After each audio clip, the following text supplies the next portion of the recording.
Already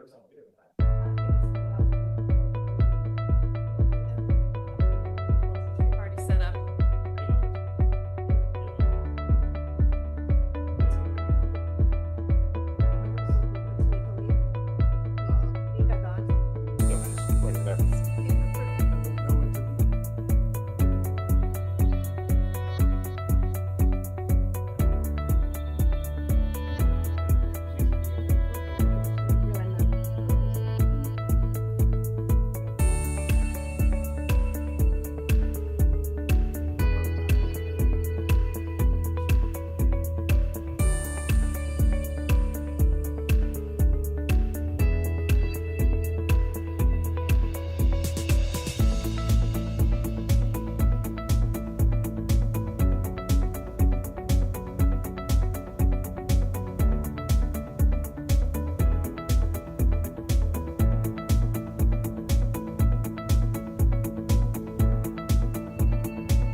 Okay, good evening, everybody. Let's call to order the October Recording 20th, in progress. 2025 open meeting of the Newton School Committee. We will start this evening, as we do every evening, with the Pledge of Allegiance led by one of our fifth grade students. And tonight we have nominated by Principal Mark Nardelli, Ella Hesse from Horace Mann. So Ella, if you would like to come up here, there is no obligation to participate, folks, but if you are willing and able, please rise for the pledge. Ella, the floor is yours.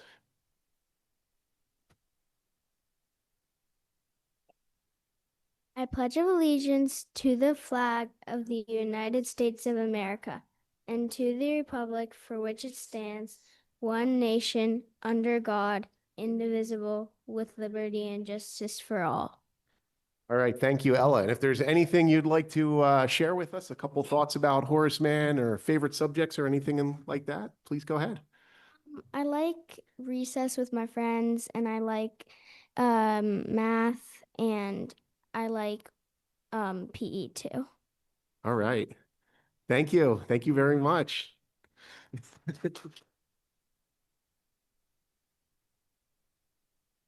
Okay, let's move on to our public comment for this evening. We have two folks in the room. We have no one virtual. And we'll go in order of which they signed up here. The first speaker will be Bob Altschuler, and the second is Ryan Normandin. You have 3 minutes to make a public comment. At the 2.5-minute mark, Emily will give you the 30-second warning, and if you could start by please just stating your name and address. Members of the school committee, Mayor Fuller, my name is Bob Altschuler. I live at 95 Montrose Street in the Ward School neighborhood. I have a fourth grader at Ward, a seventh grader at Day, and I'm a graduate of the Newton Schools myself. I'm here to urge you to postpone discussions of Ward and Underwood and allow our new mayor and school committee to address this issue early next year. Although I believe you have good intentions in raising this issue and some effort has been made to acknowledge its delicate nature, critical problems already exist because the issue has been raised without addressing the historical context and deceitful nature of the past task forces, and in a way that has already resulted in members of the community having serious misperceptions. Additionally, I believe it is particularly problematic for our current mayor to be involved because her recent public statements characterizing the closure of elementary schools as a lever to address financial issues make a preference for closing them crystal clear. And her influence extends well beyond her one vote. Altogether, despite good intentions, you have already set out down the same doomed path as previous Ward Underwood task forces, a needlessly rushed, insufficiently transparent process based upon a false premise. The issue of closure or consolidation and a predetermined path to that outcome was created and became public in 2020 when David Fleischman held meetings at Ward and Underwood and declared that he wanted to combine them because it was cheaper to build a single large school.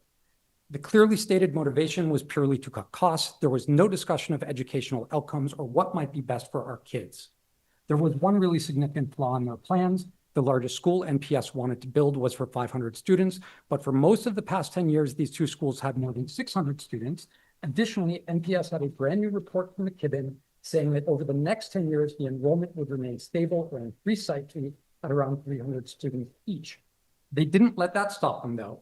Instead, they pretended the McKibben report didn't exist and knowingly, deliberately created and spread a false narrative claiming that enrollment had been declining and was projected to decline further because that supported this claim that a consolidated school was needed.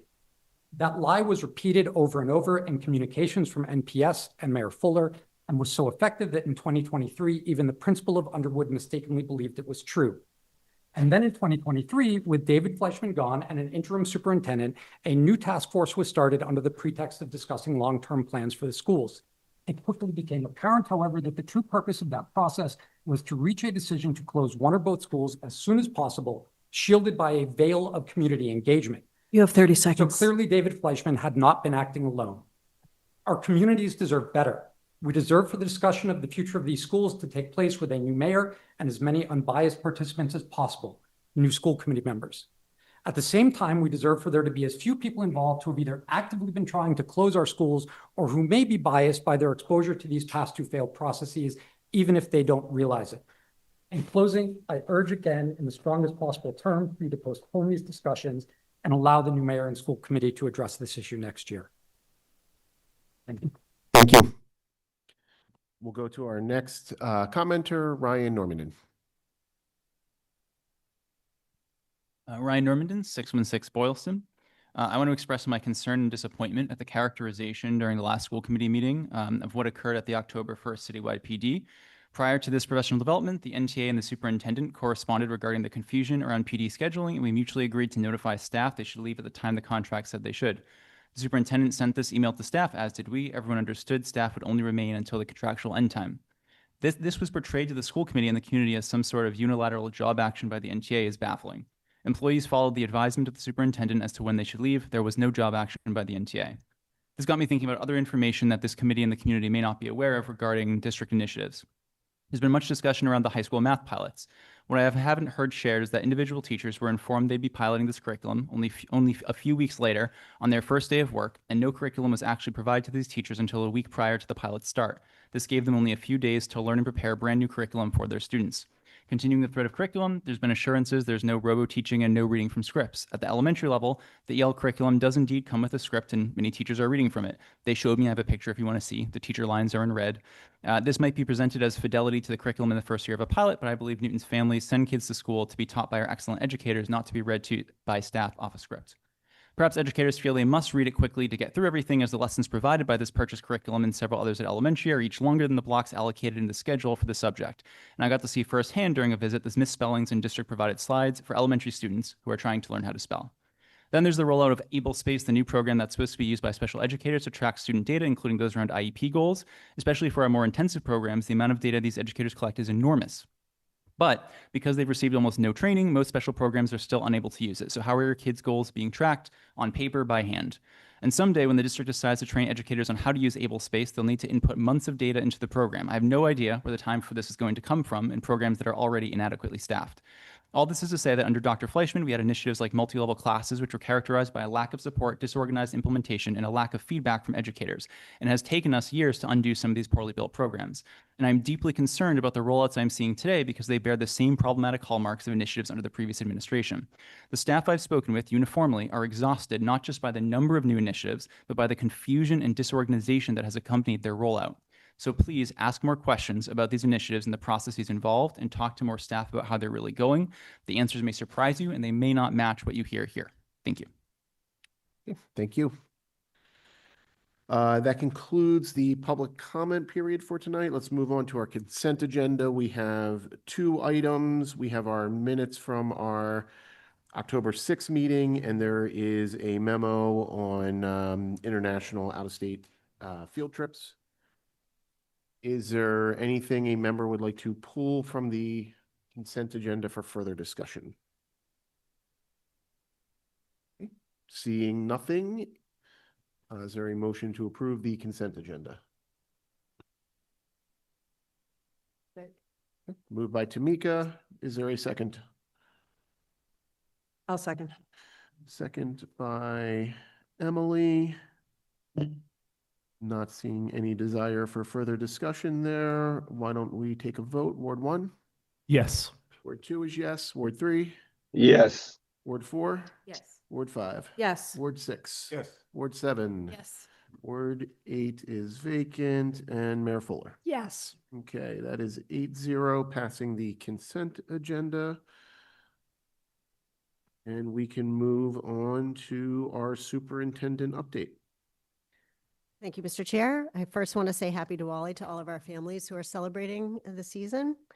I just want everyone to know that we are locked and loaded, so to speak, for Thrive 25, 350 sessions, 3,500 employees, November 4th, 2025. While students are home and Election Day, our staff will be learning together at our South High School. We've been preparing for this since last year, and this moment was funded by free cash allocations from last year's budget season. So we're really grateful to be able to do that and to offer each educator their choice-based program for learning on that day, all aligned to our strategic plan goals. This is in the category of professional development. I know you just heard about our disorganization, but it's actually quite organized in terms of the curriculum pilot rollouts are all receiving additional training during this time period. There are feedback sessions if teachers want to give feedback on particular pieces. We also have a data analysis training, able space training, so all kinds of tools that the teachers use to help address and make their workload lighter. Well, there's training there. Of course, there's only so many days to do training, and so this is a big one for us where we have a full day to allow staff to get in 4 separate sets of training each person on this day. So we're really excited for it. Some of the sessions are longer so that teachers have a longer time to digest material and to ask questions and to apply to their daily instruction. And speaking of applying to their daily instruction, we then follow November 4th with a 2-day Instructional Leadership Academy funded by Congressional Earmark and our Newton Schools Foundation. This is the second year the Newton Schools Foundation has helped to fund the Instructional Leadership Academy. And this year, our participation has also been supported by Boston College, who's donated the use of the Connors Retreat Center so that our leadership teams across the district can participate in a high-quality professional development center. At that particular training, staff will be at each grade level given training on how to use data systems that are aligned in the district so that we can personalize instruction for students that is responsive to all of the benchmark data that parents just received about their young people, so that we hope families will understand that we are designing specific instruction responsive to the needs of the children right in front of us. So it's a pretty exciting time, real focus on how we can be more effective as high-functioning teams across the district. October is National Principals Month. I included my memo here and send home tonight to all families. There are a few coloring pages here and templates for letter writing. If you are so moved, students across Newton, to write a letter to your principals. It's an extremely important job. They make sure that you are safe and that you belong in your schools and that your teachers are doing their jobs in a highly effective and supportive way. So a shout out to our principals. Thank you for all that you do. Parents will also find out later this evening that we have an Ask AI website chatbot on our website now, so parents can ask any question about something in the Newton Public Schools, and we believe it will take you to a resource within our all of our handbooks and all of the things that maybe parents don't have time to read. So check that out and let us know how it's working. I shared information for my 2 podcasts that I sponsor. One is about students and one is about teachers and staff members who make a difference in the Newton community. So you can get those on Spotify if you're interested in hearing about them. We do at least 1 new episode a month, and we're featuring Newton North and Newton South High School teacher Leslie Kepner, who teaches AP Art History, and Newton South senior Eliza Amaton in these 2 episodes. Just a reminder that the Family Engagement Office is open, and it is a place for partnership and support for families, whether you're new to the district or you're a current family with questions. Our goal is to respond to what you need in your school experience. The office works on enrollment, supports attendance, is a bridge to community resources and engagement activities. They have a newsletter from Bell to Bed, which is designed to give advice to families for the time after school that might support strong school habits. And our team is available Monday through Thursday for walk-in hours or scheduled appointments.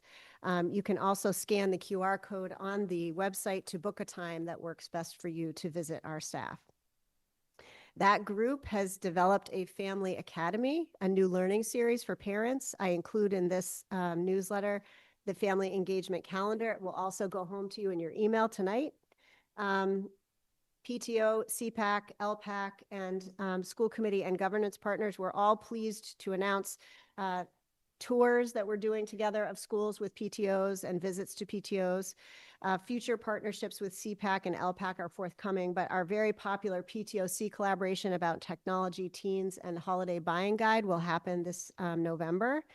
And the full engagement calendar is listed there. A must attend, I would say, elementary families, is our February series at your feeder middle schools called How Do I Know How My Child is Doing in the Newton Public Schools? And it goes through all the assessments and reports and progress reports and what they mean to families, and you can ask questions about that. Speaking of that, MCAS reports went home October 3rd. STAR reports for math and literacy went home on 10/10, except for grade 9. Grade 9 is new to STAR literacy and math this year. And just as we did in our other levels, the first administration is a trial. So families will get both sets of assessment data in the winter benchmarking administration. This gives staff time to understand the data, get training on how to use it, and how to speak intelligently about its results to families. I just wanted to mention that the Mass Special Commission on Combating Anti-Semitism in K-12 has published its findings. I include them here. Newton will consider those recommendations and look for statewide recommended policies and resources that will come in the future, including additional recommendations that are not unlike the ones that Newton took on independently for the past few years as part of the state's genocide and Holocaust education grantees. So we'll look forward to any additional recommendations. Also included for parents is a Common Sense Media Family Toolkit for learning and navigating AI with your family. So check that out. We're certainly doing our learning on the school side. We want families to have the same types of tools. And finally, just a word on athletics. We have initiated an athletic program audit in coordination with the New England Association of Schools and Colleges at all levels, grades 7 through 12. I've concluded surveys for students and families and staff within this newsletter. It's also been blasted through both high school newsletters and my own newsletter to give feedback to us on the functioning of our athletic programs. And to round out my report to you, I again include the athletic update for Dalton Division I in the fall thus far. So teams are doing well. Thank you. Okay, thank you. Questions or comments for Dr. Nolan? Yes, Tyler. Thank you, Dr. Nolan. I just wanted to raise a small concern about the AI features on the website. Just given that it seems like Newton Public Schools has taken a pretty firm no tolerance policy on AI in the classroom. And in my experience, discussing with teachers and students in my classes, it seems that many students have major concerns ethically and environmentally of the use of AI. And so I do have a slight fear that potentially beginning to use this on our district's informational websites might be saying one thing and doing another, and as well as accuracy of information. So if at some point we could also think about, if we want to make this information more accessible, potentially finding other ways to do that. Yes, I just want to bring that up. Thank you, Tyler. I appreciate that feedback. I do want you to know that we are actually going to be having a discussion with our policy committee about our AI policies so that they can be responsive to the moment. So I'm not sure that Mr. Attendi would say we have a no AI policy right now, but we do have ethical concerns as well. So I think your point is super well taken. So I appreciate it. Thank you.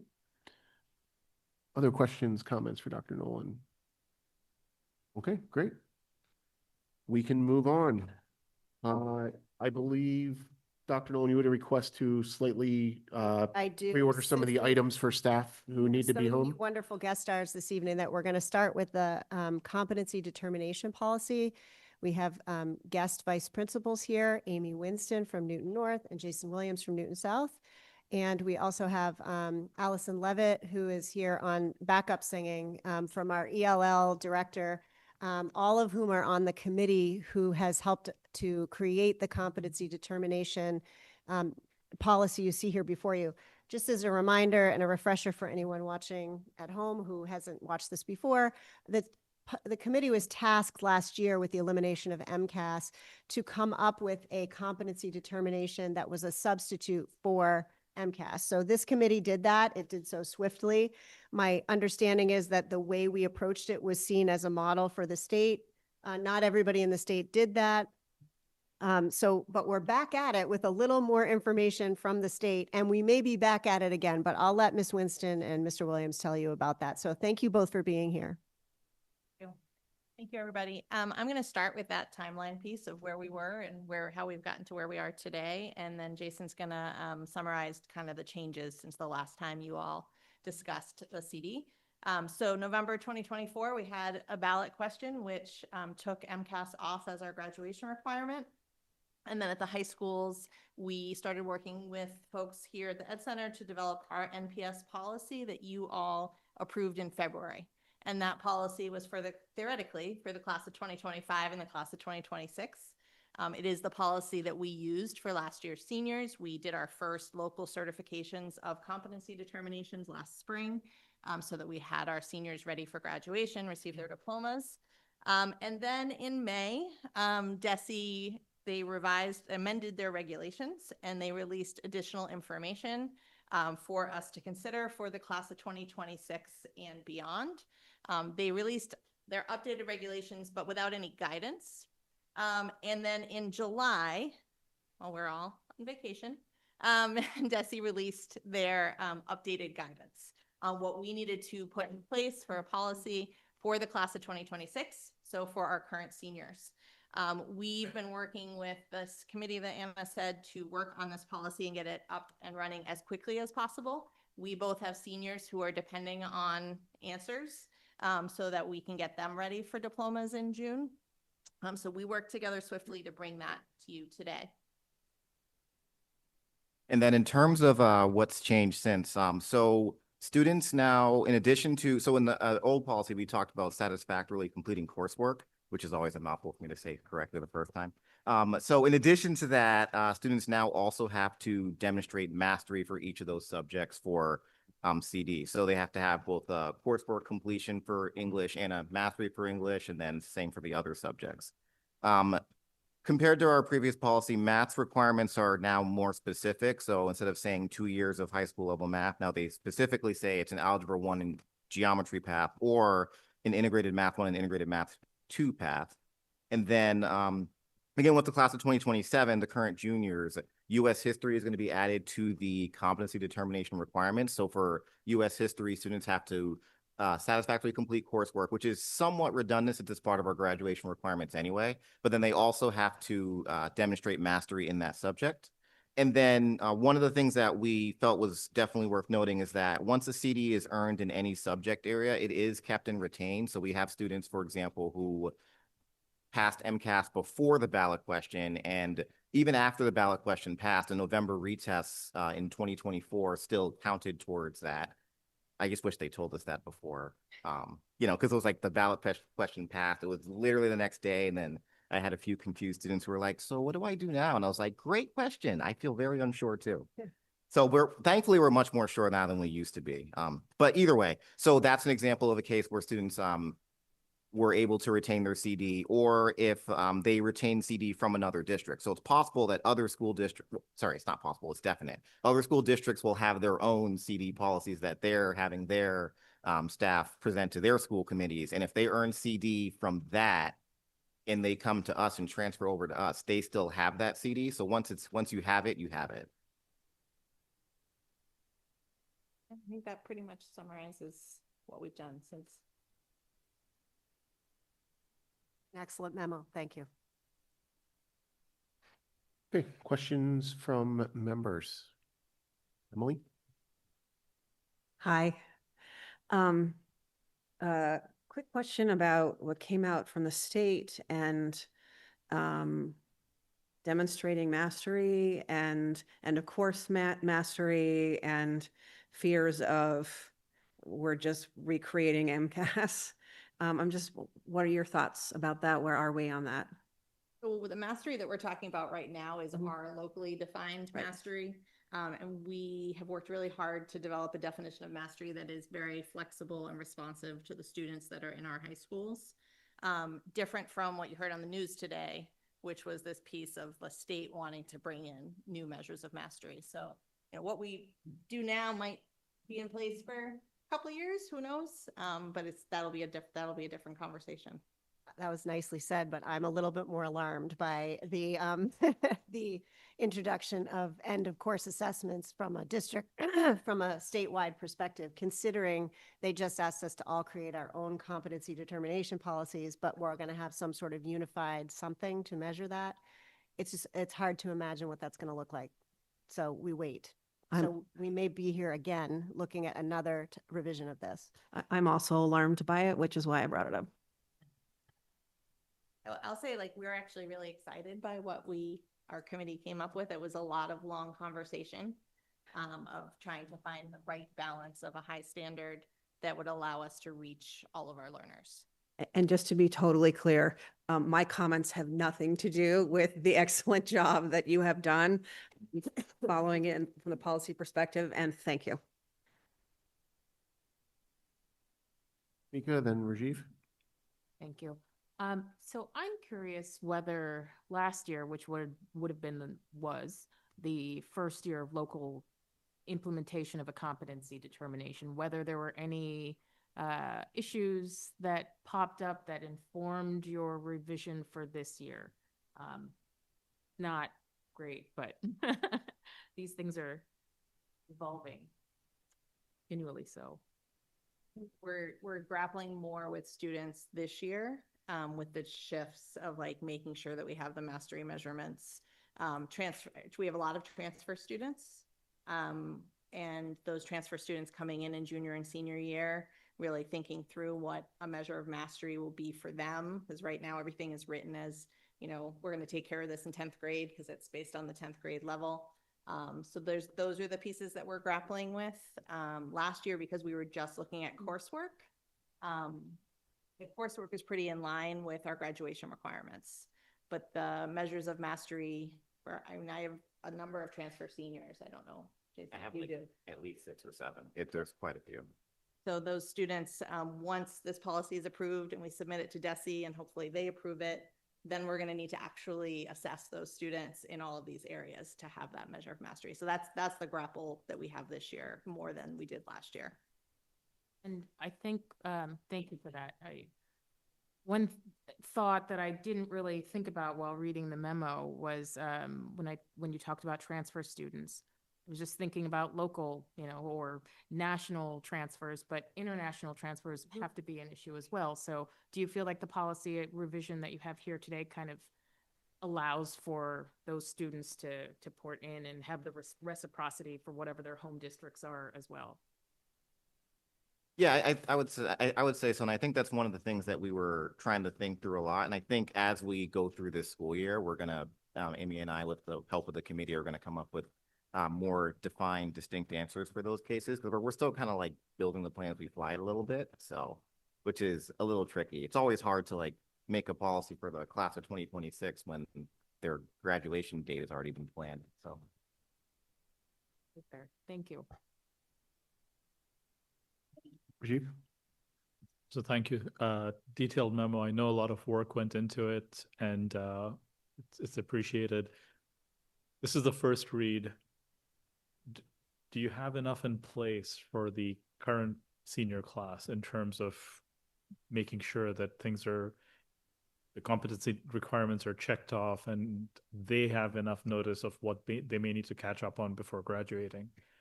Because the vote on this won't be for another 2 weeks. Our school counselors and our deans, and we have made sure that we've got those like analyses ready to go. But I'll be honest, we haven't communicated with families because we don't have anything to be able to say that this is definitely what you need to do. Right, yeah, and so we're both keeping large spreadsheets right now of all the students that we have who haven't met at least one of those things. So at least in my case, and I'm sure you're doing the same thing.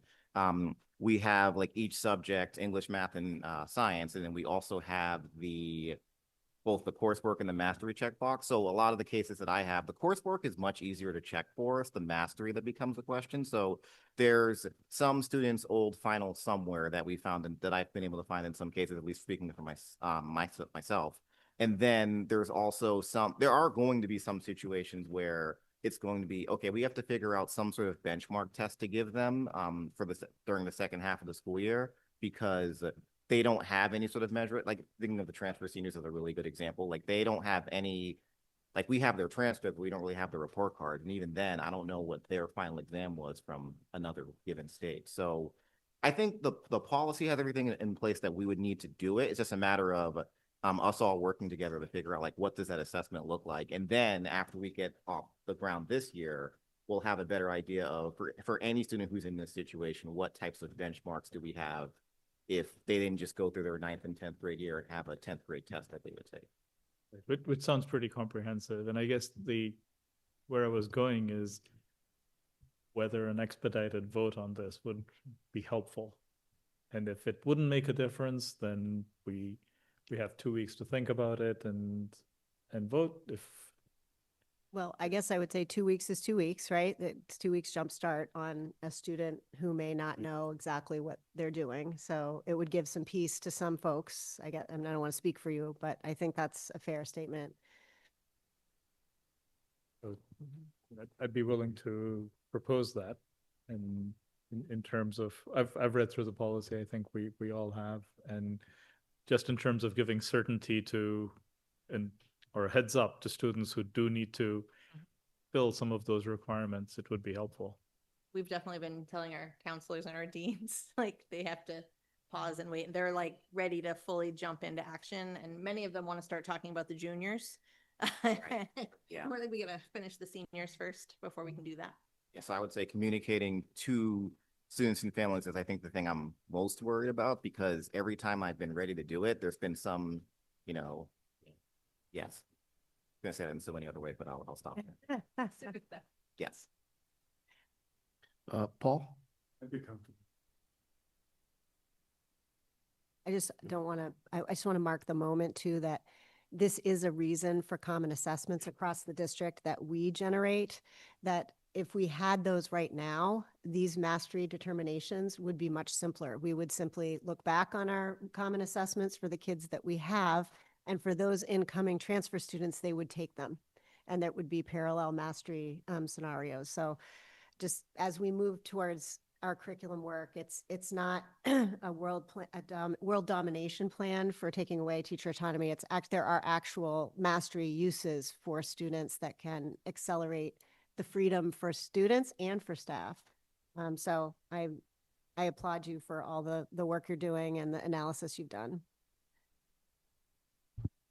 One question I wanted to raise was the approach to showing mastery, because from my understanding, one of the biggest points of contention with MCAS was in part not effectively representing students' abilities who maybe don't excel as much in standardized testing. And as two of the three options for showing mastery seem to be more assessment centric, is there a risk of potentially emphasizing that over course requirements? And what do we see is more important about a final assessment as opposed to just the completion of relevant coursework? I hope that made sense. It did. Yeah, no, it did. So I would say that I should add some Tyler. context. I should add some context. We kind of harped on final assessments as the beginning thing because once DESE gave us this guidance in May, that was really the only universal, like getting back to Anna's point, that was really, Dr. Nolan, I'm sorry. That was generally like the universal thing that we had that would make the most sense. So we're both looking, we're like, oh, we're starting from nothing. What's one thing that we do have? Oh, we get finals. So like, that's kind of like the first starting point. But to your point, I think one of the things that, kind of ran through my head is like for our, at South, our sophomores do a sophomore speech project. And does that cover enough standards that could be considered a form of mastery of some sort. And I do think we do have to explore those types of questions too. So even though two of the three options the state gave us are assessment based, and Amy, you can agree or disagree, I don't think that the mastery measure for a given class or a given subject has to be that. And I would encourage, department chairs and teachers to think of other ways beyond just an assessment to do it. It's definitely an option, but it doesn't have to be the option. We've consciously changed our language from final exams to final assessments because an assessment is much broader than a test. And so like when students take final assessments in June, yes, there are some test components, but it is much broader than that. And the same goes here, true, we use the word assessment. There's also a piece somewhere in here, I think in the special education section, about alternative forms of assessment based on students' IEPs, so that we, gave ourselves again another option for different formats. But one of the things, designing a capstone or portfolio project, again, could be something that already exists. Both high schools have sophomore speech big units that are a big piece of sophomore year. Or junior year research projects and U.S. history classes, again, major components of those courses that are common across all the U.S. history classes, things like that. So it gives us a lot of options that we can kind of look at. But I think thinking about the word assessment broadly is really important. It's not just about a test, whereas MCAS was a test. So can I ask a clarifying point on, from a policy perspective, we're talking about, okay, we're going to say,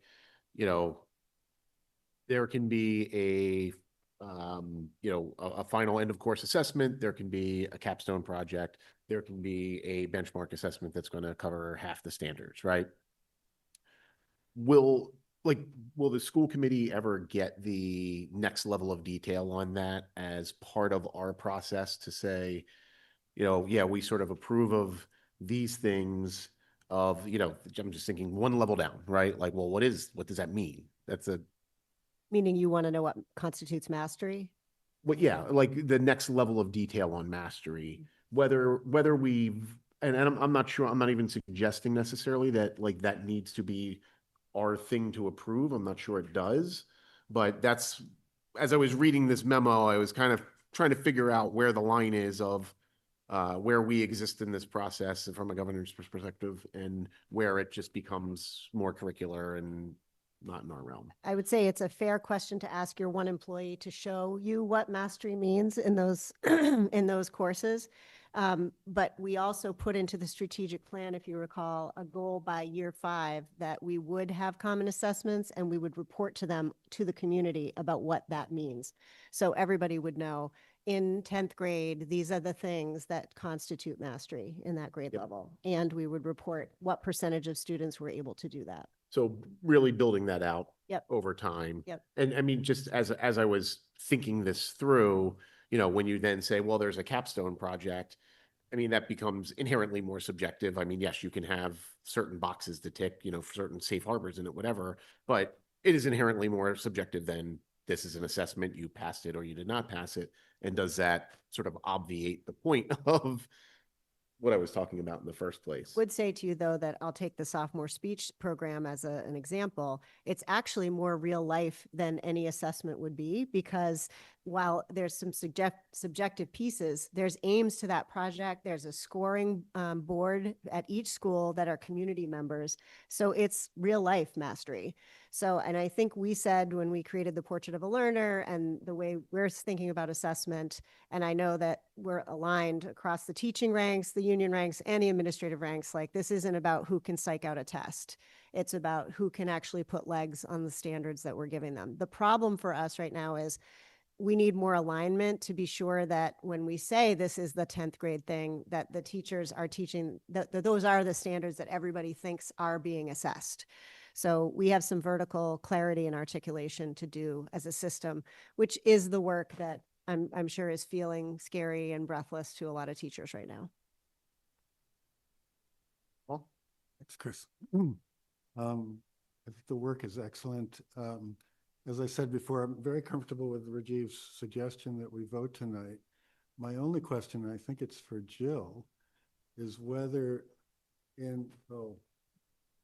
since the agenda does not include a vote. It only includes a first read. Are we permitted under open meeting law to modify?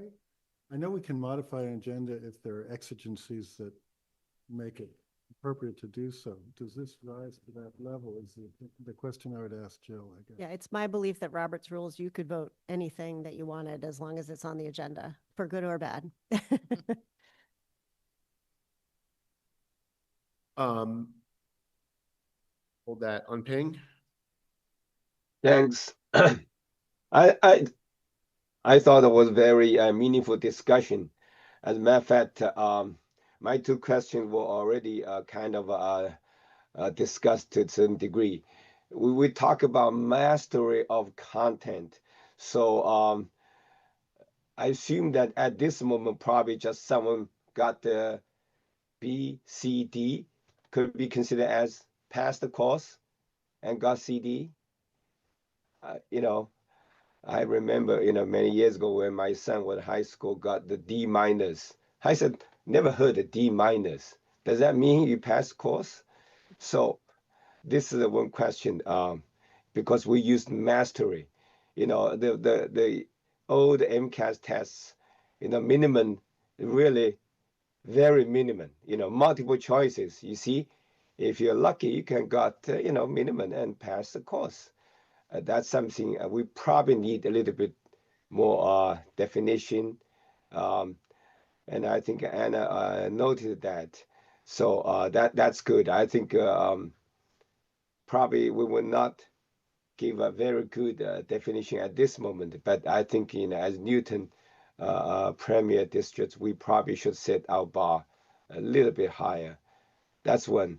The second question is about the portfolio review.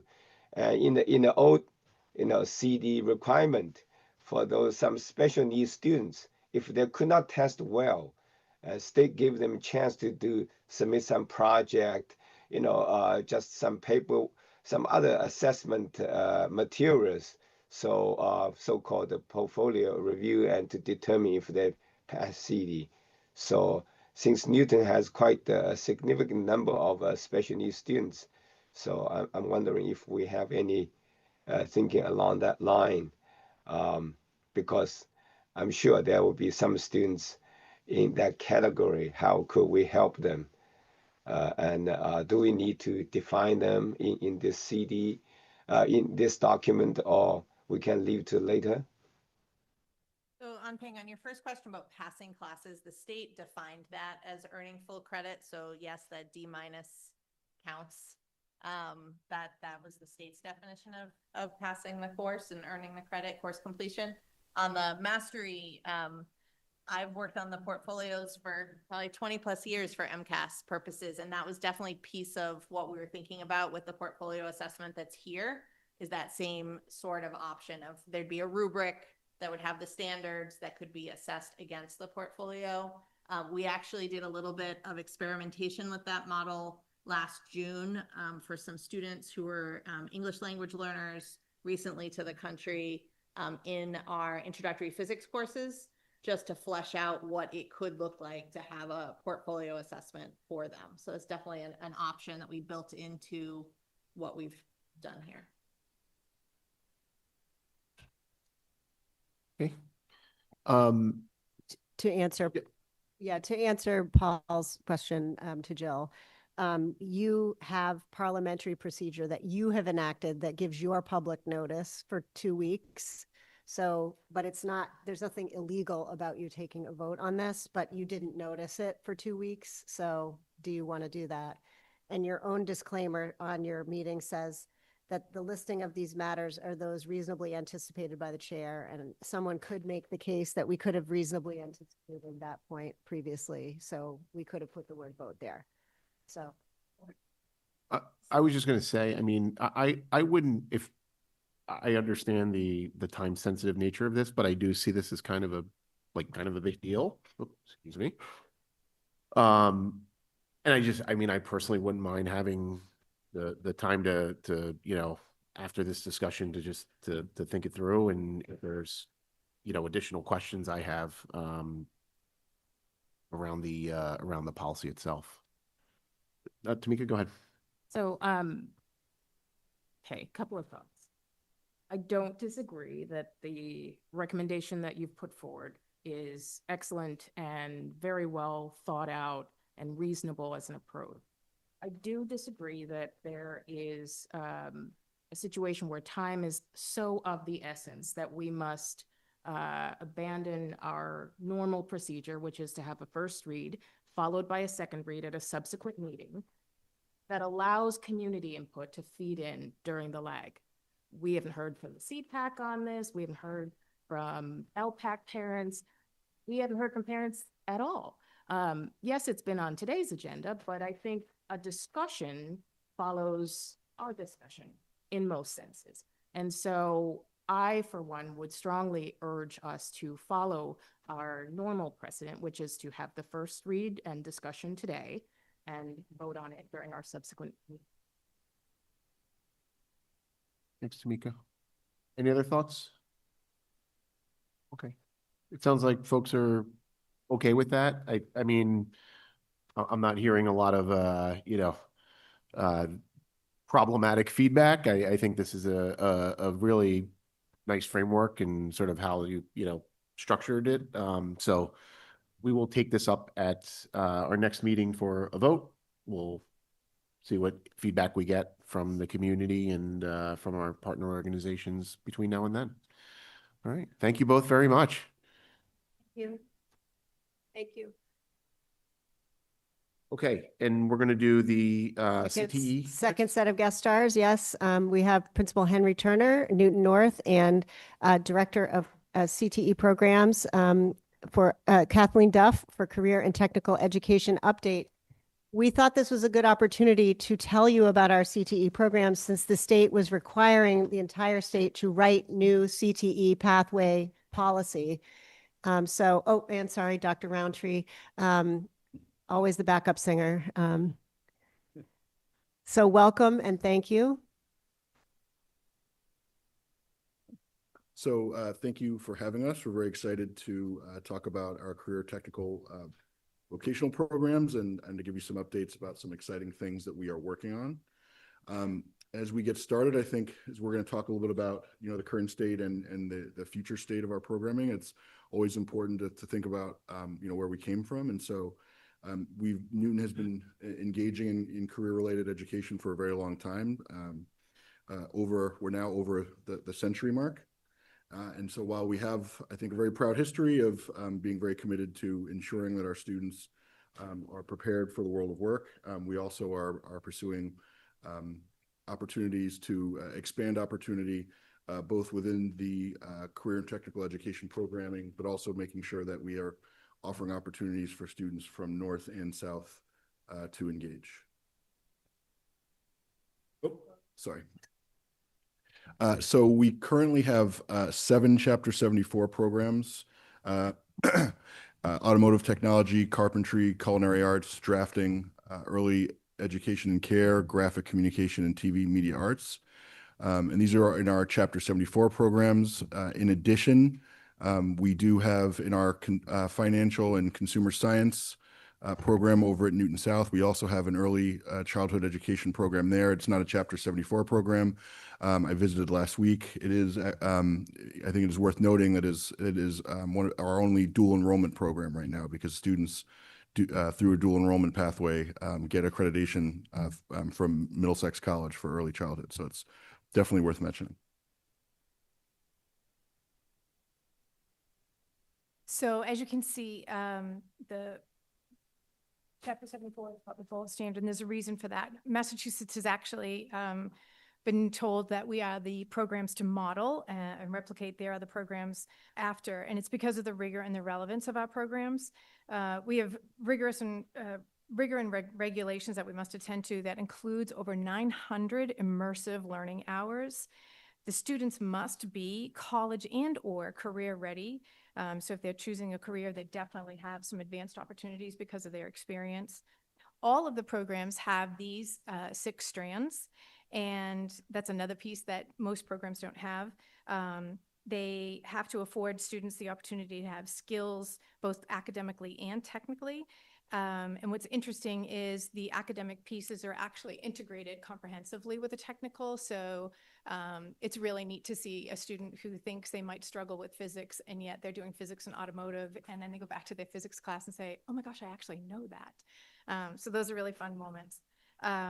They have industry standards that they have to adhere to. We have to have our facilities as well as our equipment meet the industry standards. We have very specific teacher licensing. They have to provide various work experiences. We have to have an advisory so that we're actually meeting with support from college and career partners. And there has to be proven outcomes. And incredibly important today is our alignment with the labor markets that are out there. So between the investment and the supports of the state and federal regulations, we are definitely at gold standard programs. So in May, the state board passed some amendments to expand the regulations to career technical education requirements for middle school pathways and recruitment. The nice thing about these recommendations were they were all practices that we already do. And so what we did with the proposed policies is just document those practices that they're already doing in the district, both for access to our middle schools, for our middle school students and recruiting students.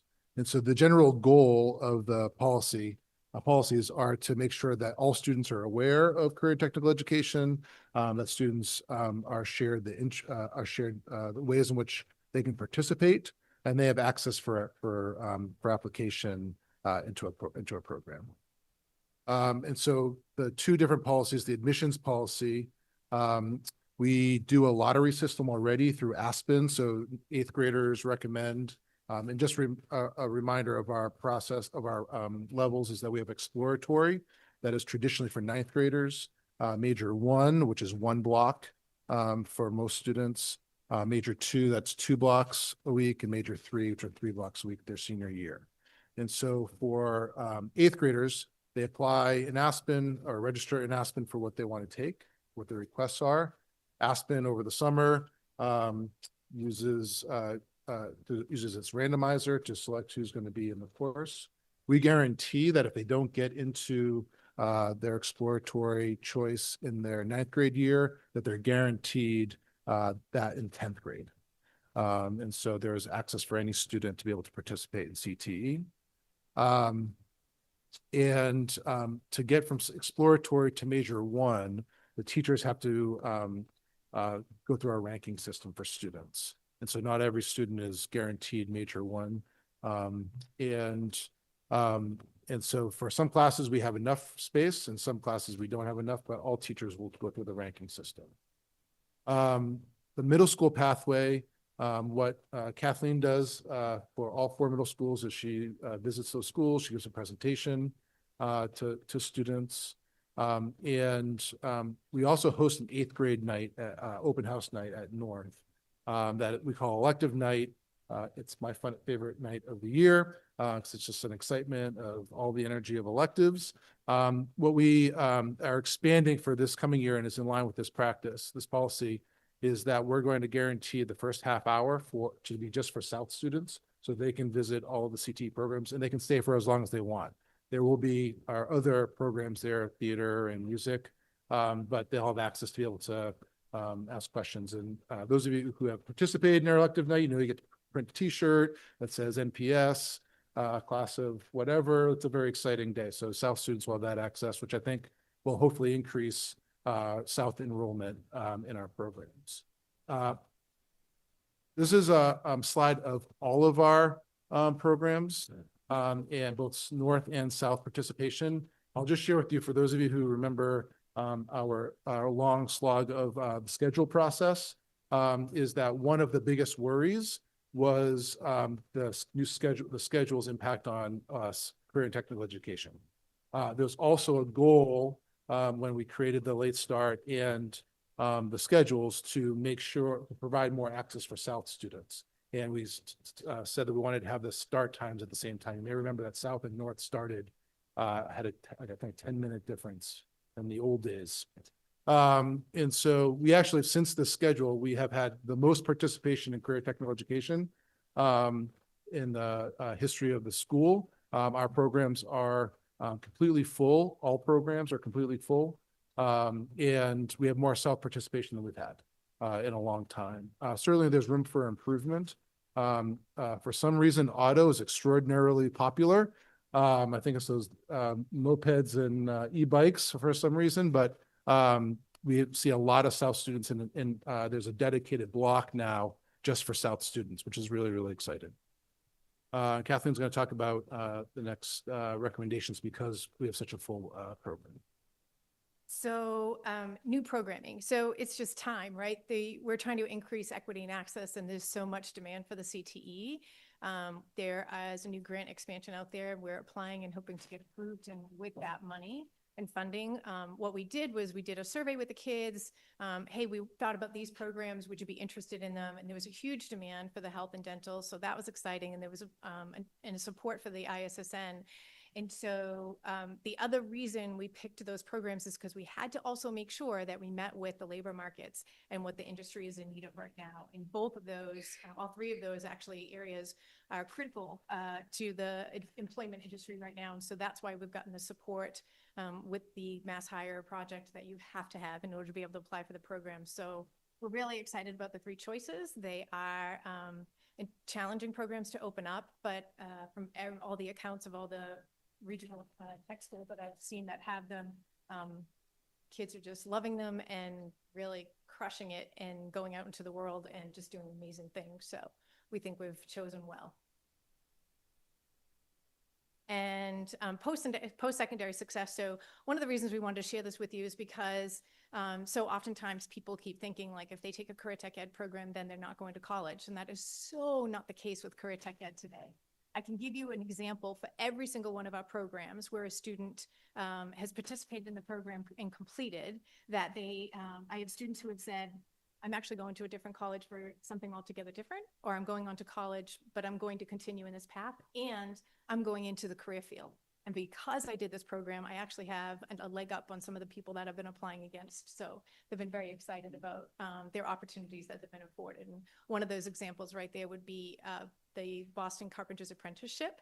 And similarly, we had a student go to Colby who participated in the carpentry program. And I'll tell you at the end, I said, so why did you actually go through carpentry and sacrifice, maybe some people think you sacrifice some of your choices. He goes, I didn't see it that way. He said, this is something I do with my grandpa. I knew I'd never have a time to do it ever again. I took all the APs I needed. I'm getting into Colby and I'm heading out, but this is something I will take with me for the rest of my life. And the transferable skills in all of our programs are just amazing, whether they be meeting with the, people to do business work, or whether they be, just life skills that they can transfer. It's incredible the opportunities that our kids have had with post-secondary success. And then lastly, this is my favorite part. So every year at the Senior Awards program, we have the seniors submit some answers to us about why they participate in the program, what they liked most, And I have to tell you, I get so moved every single year. I can feel it now. They cannot say enough about what the program, the experience, the teachers and their peers taught them, shared with them, and meant to them.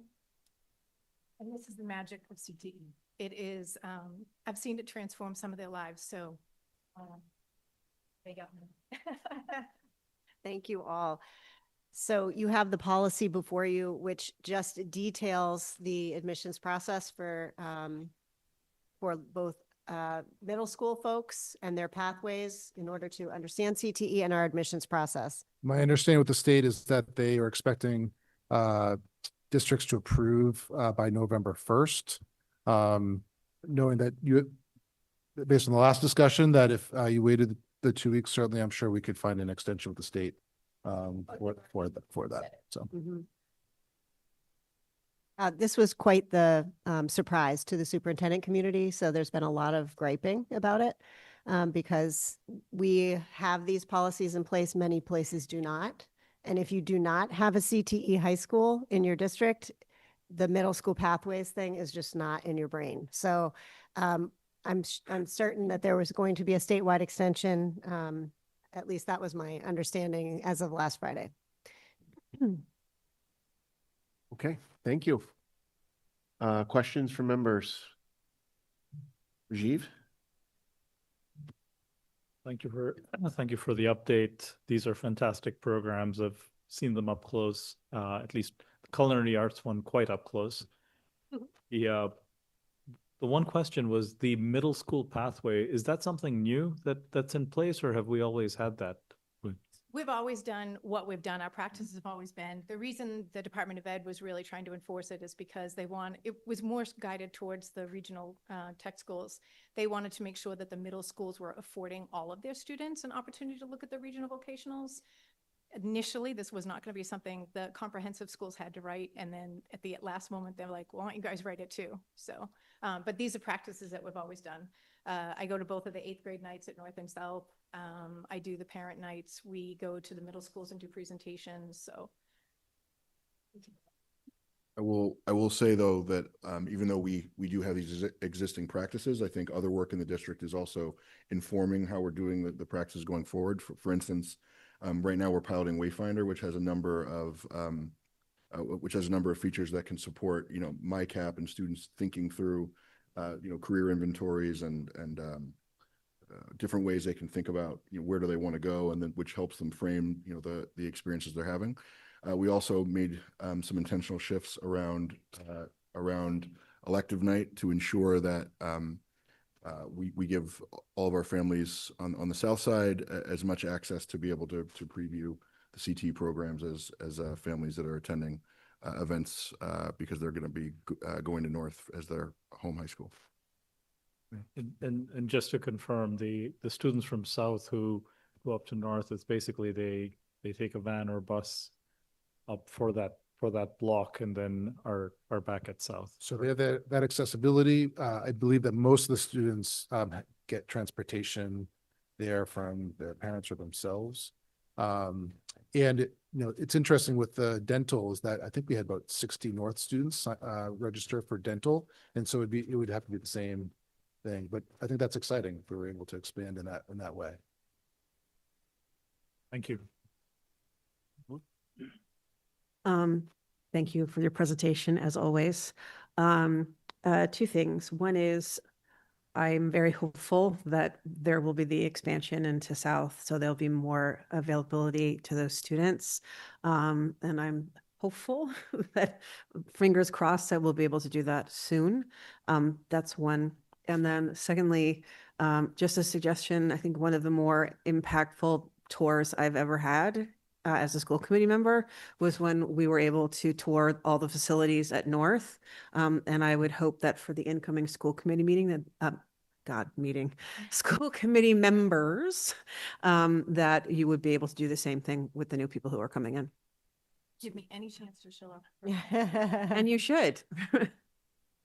I will say one plug is that our culinary teacher and major 3 students, we had our PTSO social event on Saturday night, and they cooked for the appetizer portion, and parents were raving about how good the food was. So I think any opportunity to see the high quality that our students produce in all facets. And I get my oil changed at North as well. So the students do really, really good work. Mayor Fuller? The CTE program is outstanding. And I congratulate everybody. I am still deeply worried about the numbers. So North students who are exploratory, 487, South only 14. North majors, 273, South majors only 12. And I do understand the excitement about adding 2 different ones over at South, but it feels like a problem. We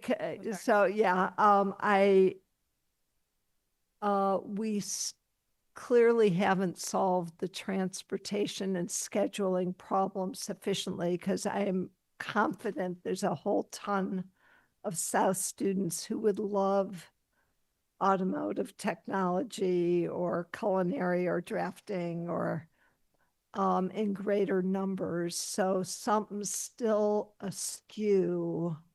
And while opening new ones at South, same.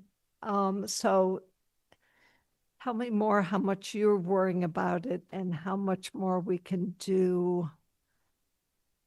So no doubt that there's room for expansion, right? And more education and more visual perception of the programs. I think one of the things that wasn't mentioned and that people are forgetting is the introductory programs that are offered at South. And so, for example, there is nothing similar to automotive at South. That's the reason why the numbers are so large, right? But for all of the other programs, there are introductory programs at South. So they don't necessarily have to come over nor want to. A lot of times the freshmen especially want to get comfortable and stay in their own programs. But so at South, you can take carpentry. The students then, if they take a introductory to woodshop, I believe it is the title. So they take that program there, and let's say they really like it. They are told, like when we do all our programming, that they can then come over if they so choose as a major. A lot of times the kids are like, I don't know if I want to major in it. I just want to stay and I just want to do a semester of it. I just want to do the program. And South has woodshop, I think 1, 2, and 3. So they can stay in those programs. So with auto, again, nothing being over there, we get the kids coming over here. And it's funny because a couple of times I lost one student 2 years ago, and I asked her and she's like, I just want to be with my friends. I even offered the opportunity, would you like to transfer? She's like, no, thanks. She's like, I'm just going to stay with what I have. I'm like, okay, I get it.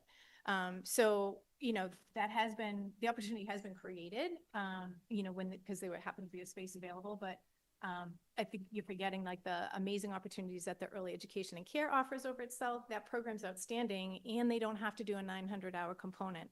That 900-hour component really intimidates some kids. And if you look at our numbers of what we have in our exploratory versus our major 3, we lose a significant number of students because of the commitment that they have to choose to make.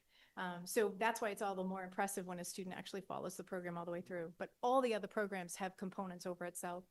I'd also say that when I was when convenient, do you mind bringing up the data? Because I'm seeing something different from what I'm hearing.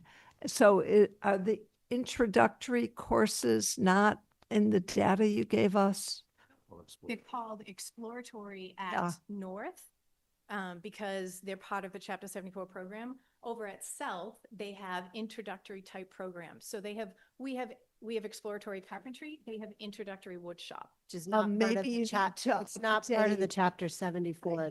But maybe we need to update this chart.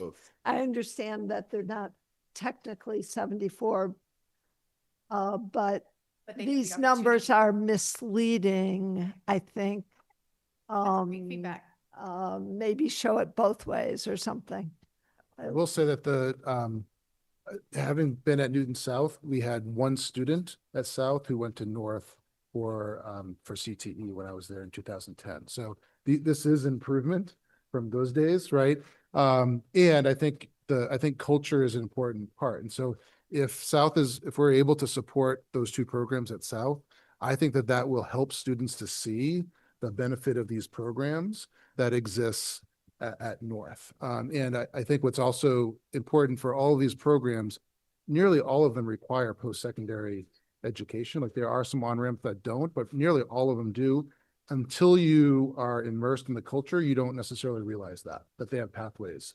And I think once that culture is built at South, I'm sure that those programs will fill up very quickly. And the only other thing I'll just quickly add is that obviously in order to do these Chapter 74 programs, there's a tremendous requirement and responsibility for the facilities aspect of it. And so, in order, I agree with you 100% that we need to, that we shouldn't be satisfied, with our current numbers. We're not, which is why we're pursuing the grants that will help us hopefully establish the 3 new programs. And part of the grants is a reimbursable grant that you can use to do the facilities upgrades that you need to sustain the program. Kathleen and I went to visit, actually Kathleen's visited more programs than I have, but together we went to see programs in Boston to see dental and medical assisting and ISSN program, in the Boston Public Schools. We were able to get a sense for the cost to establish those sort of facilities. And so I think that the more progress we can make on the facilities end and making the South Campus ready for the programs, the quicker we'll be able to balance the opportunity. Tyler, then on Ping. Ms. Steff, I wanted to focus on one of the things that you were discussing regarding some of the merit that the South programs had that were not Chapter 74 programs. And I did want to raise concern around the equity of the numbers, which we touched on.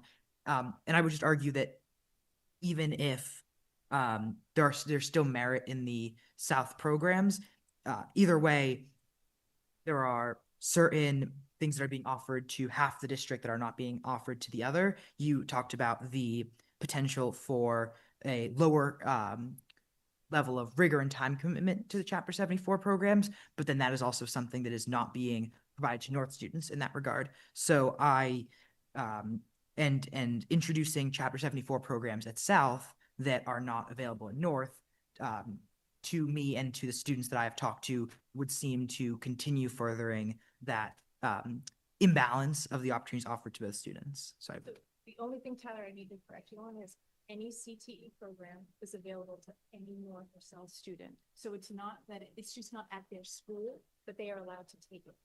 So that's the difference. And the challenge still being the commute. I mean, you can't deny it. That for the South students to have to come over to North, it takes a commitment. But the kids that have followed through on it are glad that they did, but it's a commitment. But any Chapter 74 program, that's one of the rules and regulations of the program. Any student in the district has to be afforded the opportunity to attend. It's just a travel. yes, I understand that. I guess what I'm more trying to say is that if we do truly think that we want every student in the district to be able to access it, I would argue that having such a small percentage of, almost 500 versus almost 10 is such a staggering difference that I would argue that it may as well not be accessible to every student if it is the entry is so much more difficult for half the district, is more what I was trying to say. I thought understanding that they weren't allowed, and I'm like, no, they're not. They are allowed. They have to be allowed. But yes, it's definitely a challenge that the other for sure. And the challenge comes with a sacrifice. So if you are a student that's making that commute, it's during the school day. So generally there's one less class that these students can take. And so it is, I agree that it is something that we really need to continue to work on. Okay, try to escape if that wouldn't impair them and they miss it. And then make up that time. So that's been afforded to. And so I'm so sorry, but relating this to what Mayor Fuller was discussing is what is the value necessarily in implementing new CTE programs that have the potential to further this imbalance, as opposed to focusing on using that funding to bridging the gap by implementing some of those programs in the other. In an ideal world, would you, I guess, have TV media program in North and South and culinary in North and South, et cetera? Or do you prefer to keep them separate? So the benefit of the proposed programs is that South would have 2 CTE programs, ISSN and dental, which are highly popular programs demonstrated in our registration. And so North students would have to sacrifice their schedule to go take those programs. So I would assume that you're going to have a larger percentage of South students participate in those programs than North students. So, and that may provide some data for us to see about the level of interest that on the South side, which, as I was sharing, I think that you would see a lot of students interested. I mean, also think about the number of students who we have very few students. North should be commended. I mean, Newton should be commended for that we host students in Newton Public Schools for career and technical education. We have very few students who go to Minuteman. That's not true for most school districts. And I think that was the vision for keeping CTE in Newton. So I would imagine if programs expand at South, you'll see a lot of participation. I guess I would just add to Tyler, the cost of the programs are pretty significant. So for example, the dental lab alone is $1 million+ to implement the facility alone. So while in an ideal world, sure, we'd like 2 sets of CTE high schools, but that the cost is so prohibitive to do that. Most districts place their children out altogether. So for example, in the rest of Metro West, they send them to 5 other CTE high schools, and tax dollars from the city go towards outplacing the students in those places. So I just want to be clear, it isn't realistic in my mind to create 2 CTE high schools, but we can have programs that help both sets of kids get a taste of what it could be. But I don't think, it is not possible to create a parallel auto lab culinary experience in the way that you can have it at North. It's just not possible. I think this is a very good discussion here. Is that my turn now? No, 1 second on Ping. So typically the state doesn't support it because of the financial burden that it is, and because usually it's between a regional and a comprehensive high school competition. But in my ideal world, my dream world, is we have 7 CTE programs over at South and 7 at North, and kids actually chose from the beginning. So my dream is slowly but surely we'll get them to break that. And I really hope we become. Okay, on Ping, you're up. Okay, thanks. I was a little bit surprised too, looking at numbers. I know sometimes numbers, you have to be careful about numbers, but here, extraordinary, North exploratory versus South, that's just absurd to me. We would all recognize there's some legacy here, and logistical issues very challenging, and as folks already noted. But I assume that culinary and very popular, probably most popular at North, 117 explored and got 51 major, but South only got 2. And I think it's important now. At least we district should have some data to see if there is a significant need at South, if parents and students are really interested in these programs, and we have found some way to meet their needs. Otherwise, it's, as people say, it's not equitable. And I think my both kids graduate from Newton North, so we're proud of North CTE programs, but I was a little bit surprised. I shouldn't have. But South seems most students were deprived of these opportunities. I certainly got it, and Anna mentioned that for the dental program could be $1 million. That seems a little bit extreme, but there should be some way. At least district should make some efforts to make it a little bit more balanced. And I think some survey questionnaire from South side could be helpful, at least to see if there is a strong need for those students. I don't want to assume that North students are really interested in these programs and Newton South students are not that interested. I don't know if that's the case. Thanks. I just want to make sure it's clear that all of the exploratory programs that are offered at North, there are several electives in our program fields offered at South. So, and if you look at their numbers for electives, they're maxed out because they're so amazing. So I would be careful of the word need. The South students are getting amazing experience in these type of programs. But again, would I love to see more South kids wanting to make the commitment to participate in a program that goes all the way through? Sure. So team, I'm going to suggest that we add that data for the next time so that everybody can see it for real. Apologies. Yep. No, it's okay. You can't know. This is why questions in advance help. Can I also add one thing? And so on Ping, as you mentioned, we are continuing to take incremental steps to make sure that our students have more access and more opportunity from South. They'll be invited to the to the elective night. There's also things I think that the school committee can do between now and next year. And I know that there will be that we have elections upcoming, and there will be some new folks on the school committee.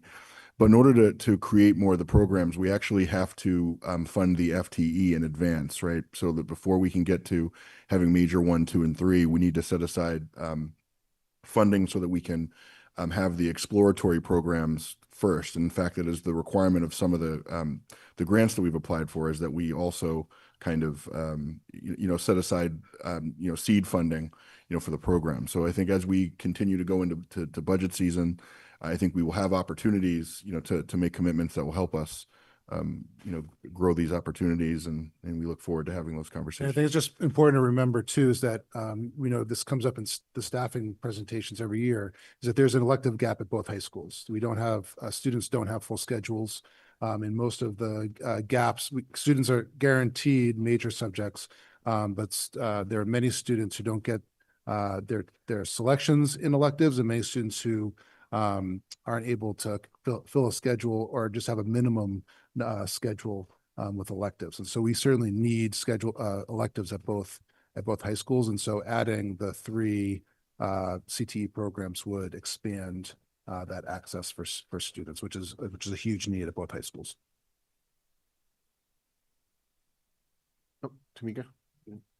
Thank you. So I'm going to piggyback on Jean, your last comment. And where my head went when we were talking about this and walking through the presentation, thank you, it's excellent. I do agree we should update that one chart. But one of the things I'm thinking about is how close are we to achieving this program? Kathleen, you mentioned that it was a challenging program to open up, and we've heard a little bit about obviously financial constraints and staff issues that we're going to need to work through. Realistically speaking, as we look down the horizon line, how close are we to implementing? When are we going to get to that part? And I know I'm jumping ahead. For the new shops? For the new Well, programs. that all depends on you all. Well, not you, but you yeah. and you. So we will need an FTE match in order to run the program for a year while we design the curriculum, and then we are eligible for COPS grants, or capital skills grants, right? That allow us to then receive monies to actually fund the equipment for everything. On the side, we are doing the capital upgrade plan to try to look at the modulars at South as a place where we can put these 2 labs. So I'm thinking as early as... So should we receive the FTEs required to run the classes next year, we can begin the program next year in the exploratory phase. We have the space already picked out at North. So, Obviously assess student interest and so yeah, for health, we had 150 students registered for it. So there's definitely the interest. And as I said, South didn't pre-register students for those courses, but I'm assuming that there's definitely interest. Yeah. I think that represented their interest. So yeah. And Kathleen did a workforce analysis for this region. Obviously, health and dental workers are in high demand. So the other ISSN is information systems and networking. So, typically students who go through those programs actually work within the school system as adjunct to our technology department. So we would love to have that happen. I think that's a lower cost program. It is. Too, so.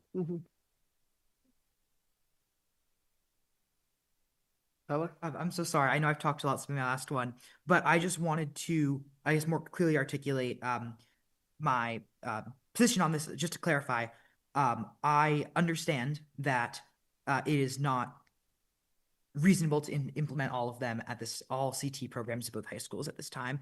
And I understand that there are still opportunities being given to South students to come over to North to do CTEs, and that some version of these programs still exist at South. What I am more specifically arguing is that as opposed to putting this large amount of funding towards new CTE programs that are effectively inaccessible to half the district, yes, they are theoretically accessible, but in practice, the numbers I think do portray that effectively half the district doesn't have access to them, and instead prioritizing the funding to bridging the gap to start to grow those more exploratory programs that are similar to the Chapter 74 programs. I don't know all of the specifics on the Chapter 74 regulations for having multiple CTE high schools in one district, so I'd have to look at that more. But what I'm more suggesting is I think that growing different CTE programs at both of the high schools, to me, suggests that there is more of a philosophy towards prioritizing more course offerings over equitable course offerings,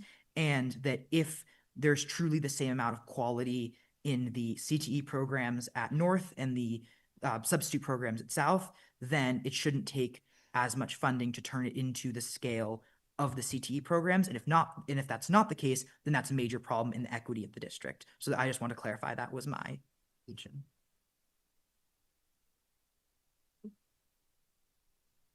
Right. Thank you, everyone. Appreciate it. Thank you. All right, so I believe we can move back up to the top of the agenda, and we will start with our preliminary enrollment update, which will naturally segue to our discussion of the long-range planning committee recommendations and the Ward and Underwood community meetings. With us tonight, a frequent guest star, Dr. Katie Hogue, Chief of Data and Research, who will walk us through the most updated enrollment report. Hello.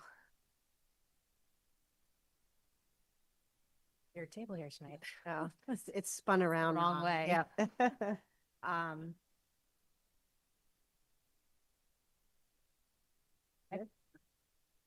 All right, so I will hopefully be brief. I have a short memo for you about our preliminary enrollment. So just as a reminder, the data that is in this memo is preliminary because we are still cleaning up our data for October 1 reporting to DESE, to the state. And there are occasionally some students who we find actually should be withdrawn. And so the numbers may shift slightly, but not by much, when I come back to you in December to talk about the full enrollment report and our 5-year enrollment projections. So a few of the key points from this memo: our preliminary enrollment for this year is 11,341 students in grades K through 12 enrolled in our district schools. Last year, we projected an enrollment decline for this school year of 98 students from last year's enrollment. The preliminary enrollment is actually a decrease of 153 students from last year, meaning it's 55 students below our projection. This results in a variance of negative 0.5% across the district.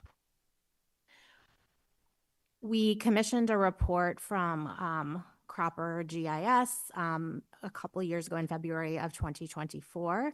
So their projections are included in the memo as a point of comparison. District-wide, they projected 11,442 students for this year, which results in a variance from that projection of negative 0.9%. At the elementary level, we have 4,746 students, which is a decline of 63 students from last year and 21 students below what we projected for this year, which is a variance of negative 0.4%. Across the grade levels, kindergarten and grade 5 have the largest variances from the projection. Kindergarten is enrolled at 687 students this fall, which is 38 students below the projection, or a variance of negative 5.2%. By school, this is generally spread across the schools, where most schools enrolled fewer students than projected in kindergarten, except for Horace Mann and Ward, who enrolled a few more students than projected. This is the smallest kindergarten class we've had since 1985, with the exception of the COVID year, where we had a similar enrollment, which was 20 to 21, and that was our hybrid year. On the other side, grade 5 is enrolled over projection by 21 students, more than projection. We have 902 students in grade 5 right now, for a variance of positive 2.4%. This is also generally spread across all schools, meaning most schools saw a few more grade 5 students than projected, except for Countryside, Memorial, Spalding, and Pierce, who saw fewer students enrolled in grade 5 than projected. The fifth grade that cohort from grade 4 to 5 typically sees stability, meaning the similar numbers of students remain from grade 4 to grade 5, but this year we saw some growth there. So it's a slight shift in the pattern.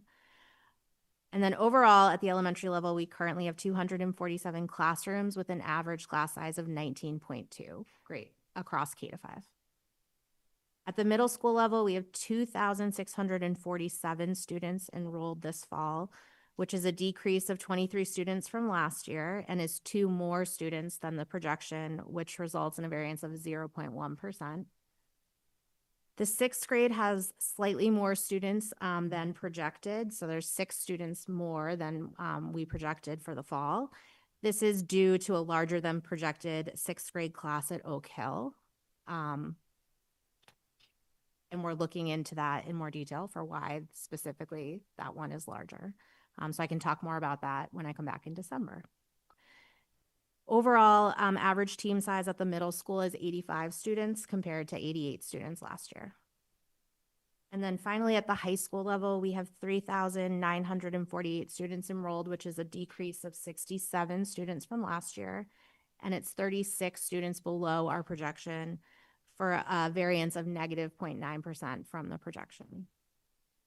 This is due to lower than projected enrollment at South, which is enrolled 48 students below projection. This is mainly due to the grades 9 and 11 at South. So both of those grade levels at South are enrolled below projection.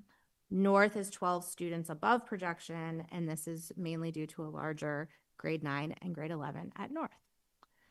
The difference in enrollment between the two high schools is 218 students this year, which is lower than we've seen in recent years. Last year, it was around the same amount, but in prior years, it's been a larger difference, around 275 students. So like I said, I'll be back in December to talk about our final enrollment as well as the 5-year enrollment projections at that time and many other parts of that very long report. But I'm happy to take any questions right now. Okay, thanks, Katie. Any questions for Dr. Hoag?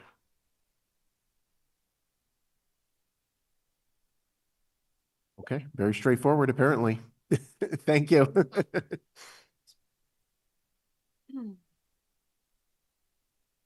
Okay, let's move on to the next item, which I guess really, are we going to take sort of 2 and 3 together?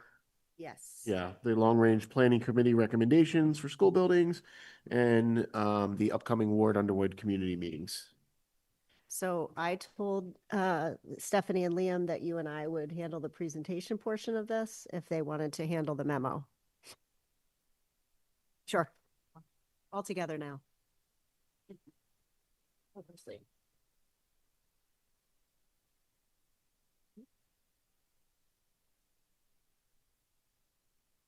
So why don't we do the memo first? I don't see Stephen right in the room so that we can, oh, there he is.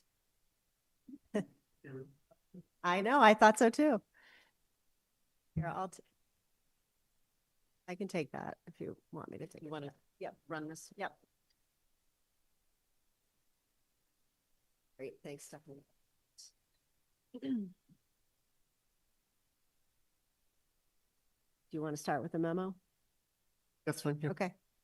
Sure. Good evening, everyone. Liam Hurley and Stephanie Gilman here. We actually presented this long-range planning report to you folks on September 24th. So this is just kind of a repeat memo. The working group has been meeting and we've presented a draft, kind of I call it a kind of a timing and sequence. This timing really, I'm going to use the word draft a lot in that. I think we put draft, we tried to put it in multiple times. It's dependent on a lot of different things, a lot of variables, in particular funding. So this is just a hypothetical timeline. We've put the sequence of buildings, and certainly we're going to talk a bit tonight about Ward and Underwood. We've put the sequence of buildings in here from our determination. I think you folks know the kind of numbers of reports we've produced over the last couple of years. The McKibben enrollment report, the RDA report, the Perkins Eastman facility report as well. Looking at these reports and thinking about the conditions, working with their public buildings, I know that we've talked extensively about the active building projects we've got right now. I think, to me, I feel like it's unprecedented, the number of buildings, projects. Again, another ribbon cutting this past weekend, which was fantastic, over at 150 Jackson Road. And obviously, we want to keep that momentum going. And I think, to that spirit, Dr. Nolan, really that's the purpose of the memo, and really kind of kicking off this next campaign of how we want to think about what buildings are next in the pipeline for Newton Public Schools. So I'll hand it over to you folks. So just to put a little more color on that, so the goal of all of the work of the Long Range Planning Committee, the Building Department, I would say the mayor, the school committees of past and future, our goal in our strategic plan is modern, accessible, equitable, and sustainable schools for every Newton neighborhood. So spaces that can actually support the next generation of Newton learning. So you'll see, as you saw in last meeting where we talked about this, a plan that the Long Range Planning Committee has put together based on the reports that were requested at the time of the dissolution of the Ward Underwood Task Force. There was a request for lots of different assessments, facility assessments, enrollment reports. And so this happens to be the culmination of that time period, and that is why we are discussing this. All those reports came in. That does not mean we have all the answers to all the things for all the buildings right now, but the committee was charged with what things in what order as we think about the next generation of buildings. So what you'll hear tonight is you'll see the proposed long-range plan again. That's the multicolored Gantt chart with all of the dates that we're proposing this in a hypothetical fashion right now. It's dependent on a lot of factors. Sort of the background and context, what the committee has said the next highest priorities are, which is the Ward and Underwood schools, considerations and scenarios, and discussion of open issues. And there are a myriad of open issues. Recommendations, next steps, and timeline, and just an overview of what is the Massachusetts School Building Authority and what is its process and timeline, so that all of that can be sort of in the shaker around decisions that are being made now. The purpose of this presentation to the school committee is just to affirm that both the school committee and the administration are invested in addressing the longstanding needs and make a commitment to the next generation of buildings. The school committee, you're tasked with making decisions and prioritizing the school buildings for the next generation of city school planning. The Long Range Planning Advisory, to me, has made some recommendations for you to hear tonight to guide the district through to 2050. Obviously, we're going to have a school committee change and a mayoral change, and so these are recommendations made with as you were expected to make them in this moment in time. The school committee commissioned a facilities assessment report and preliminary enrollment reports, which have now been concluded, and a strategy must be started in some way in order to inform future decision-making. The Long Range Planning Committee has decided on just a first next step recommendation to you for building planning, which will allow us to keep moving forward while the transition of mayor and school committee occurs at this time. So the timeline for next steps is you were presented with the long-range plan on the 24th. We're having a discussion this evening about this draft proposal. We will have 2 hybrid meetings with our communities of Ward and Underwood on October 23rd and October 28th. Those will be hybrid meetings. Translation services will be available in both Spanish and Portuguese on demand during those meetings. We'll have a public hearing at the school committee on November 6th after we take into consideration the feedback from our communities. November 17th, you will again have a discussion on long-range plan with the hope that the school committee makes a possible vote to submit a statement of interest to the MSBA at the December 3rd meeting. Then January to April, Stephanie and Liam and all of us have a grand old time with the SOI applications if that's what the committee decides to do. For your convenience, the long-range planning webpage is linked here that has every document and every report that was done and commissioned in order to make this decision, calendars of events, the Zoom links for the meetings. So it's one stop for everyone who's interested in following this process. I just want to say what the purpose of the community meetings are at Bigelow. Depending on the outcomes of our meetings, it would explain this first next step to Ward and Underwood. and address the worry that there's only one option for Ward and Underwood, which is the closure of one or both of those schools. We heard that in public speak tonight, that there's some sort of foregone conclusion. This committee is trying to make the next best step for the system. We don't know yet what that is. To describe, though, the complexity and decision-making process of these buildings and the funding to the public all together, and to receive questions and give answers to our community. And also to outline the MSBA process, which will likely be a tool in the long-range planning for as many buildings as possible in the city in the future. I think that's a responsible step to continue to take to reduce the burden on Newton taxpayers, and to hear questions from the community and answer them and research those answers if we can. So that's the purpose of the Bigelow meetings. Just a walk down memory lane and a nod to committees and mayors of the past. Look at all that has been completed since 2010. Newton North, the Carr School renovation for swing space, which is 225 Nevada, Ainger, Zervis, Cabot, Horace Mann, NECP, and now, just as of Saturday, the ribbon cutting for Lincoln Elliott, with still Horace Mann, Countryside, and Franklin in process to be completed by 2027. So it is the committee's hope to set the tone for what happens between 2030 and 2050. Here is that graduated draft plan that has been presented on the 24th, and it is presented again here. Let me know if you want to jump in at any point. Doing great. Okay, but why we are beginning long-range planning again now, again, to keep momentum. The culmination of 2 years of report gathering. The expectation was actually that we would have presented this recommendation in the spring. We got the reports late from the two consultants, and so we could not do the type of community dialogue that we needed to do. So we kicked it to the fall to extend that process and ensure that we took the Newton community along with us. So that was projected to be an April 2025 discussion, which we could not have. We cannot pause the facility planning. Our current school projects are wrapping up. New ones take 6 to 8 years to complete, so we want to keep that momentum going. Planning now prevents gaps and ensures that students everywhere have more access to safe, modern schools.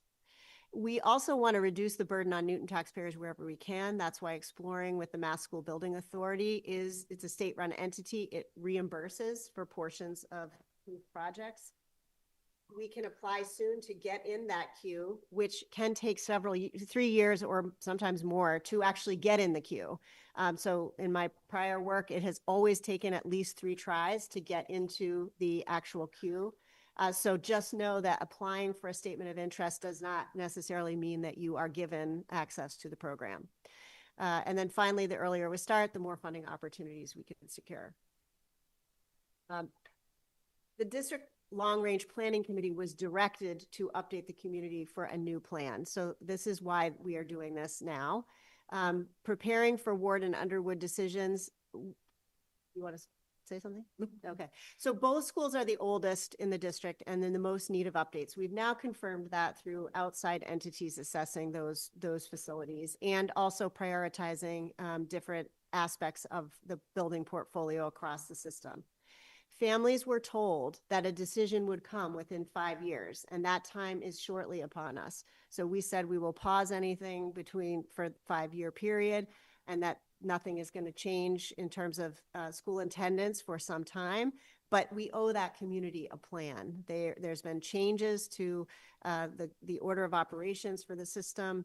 In terms of buildings, we want to give them a plan for 21st century learning spaces and getting their children into 21st century learning spaces. The long-range plan looks at all the schools together, not just 1 or 2. So the plan that the long-range committee has put in front of you takes into consideration the full ecosystem. Do you want me to step Like in? I said, there's a lot of open issues which we do want to discuss. All things are not answered, and we want to talk about the things that we think are still open. Yeah, so we've categorized in the next 2 slides just a couple of the key issues that we see where there's still unresolved data or unresolved analysis. And some of this goes back to what Dr. Hoag was just talking about, and in particular the Cropper GIS McKibben demographic analysis, which, you know, I would broadly characterize from my perspective, when you think about, in particular, the Ward and Underwood communities and some of the drop in enrollment that in particular happened at Ward, was cyclical in nature.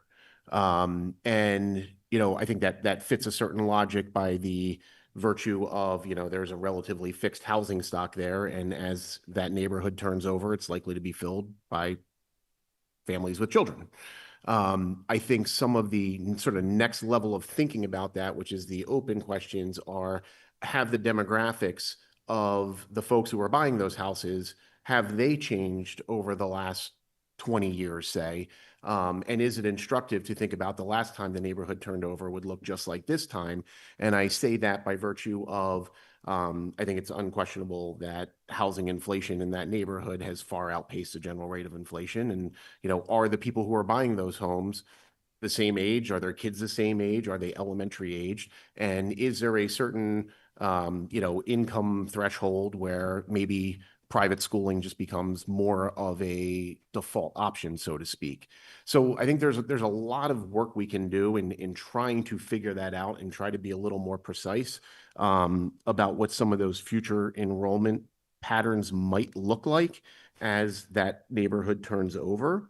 I think there's some work we can do on, has the uncertainty around this process and has the condition of the buildings impacted enrollment. We've talked about looking at enrollment patterns at Ager, Cabot, and Zervis.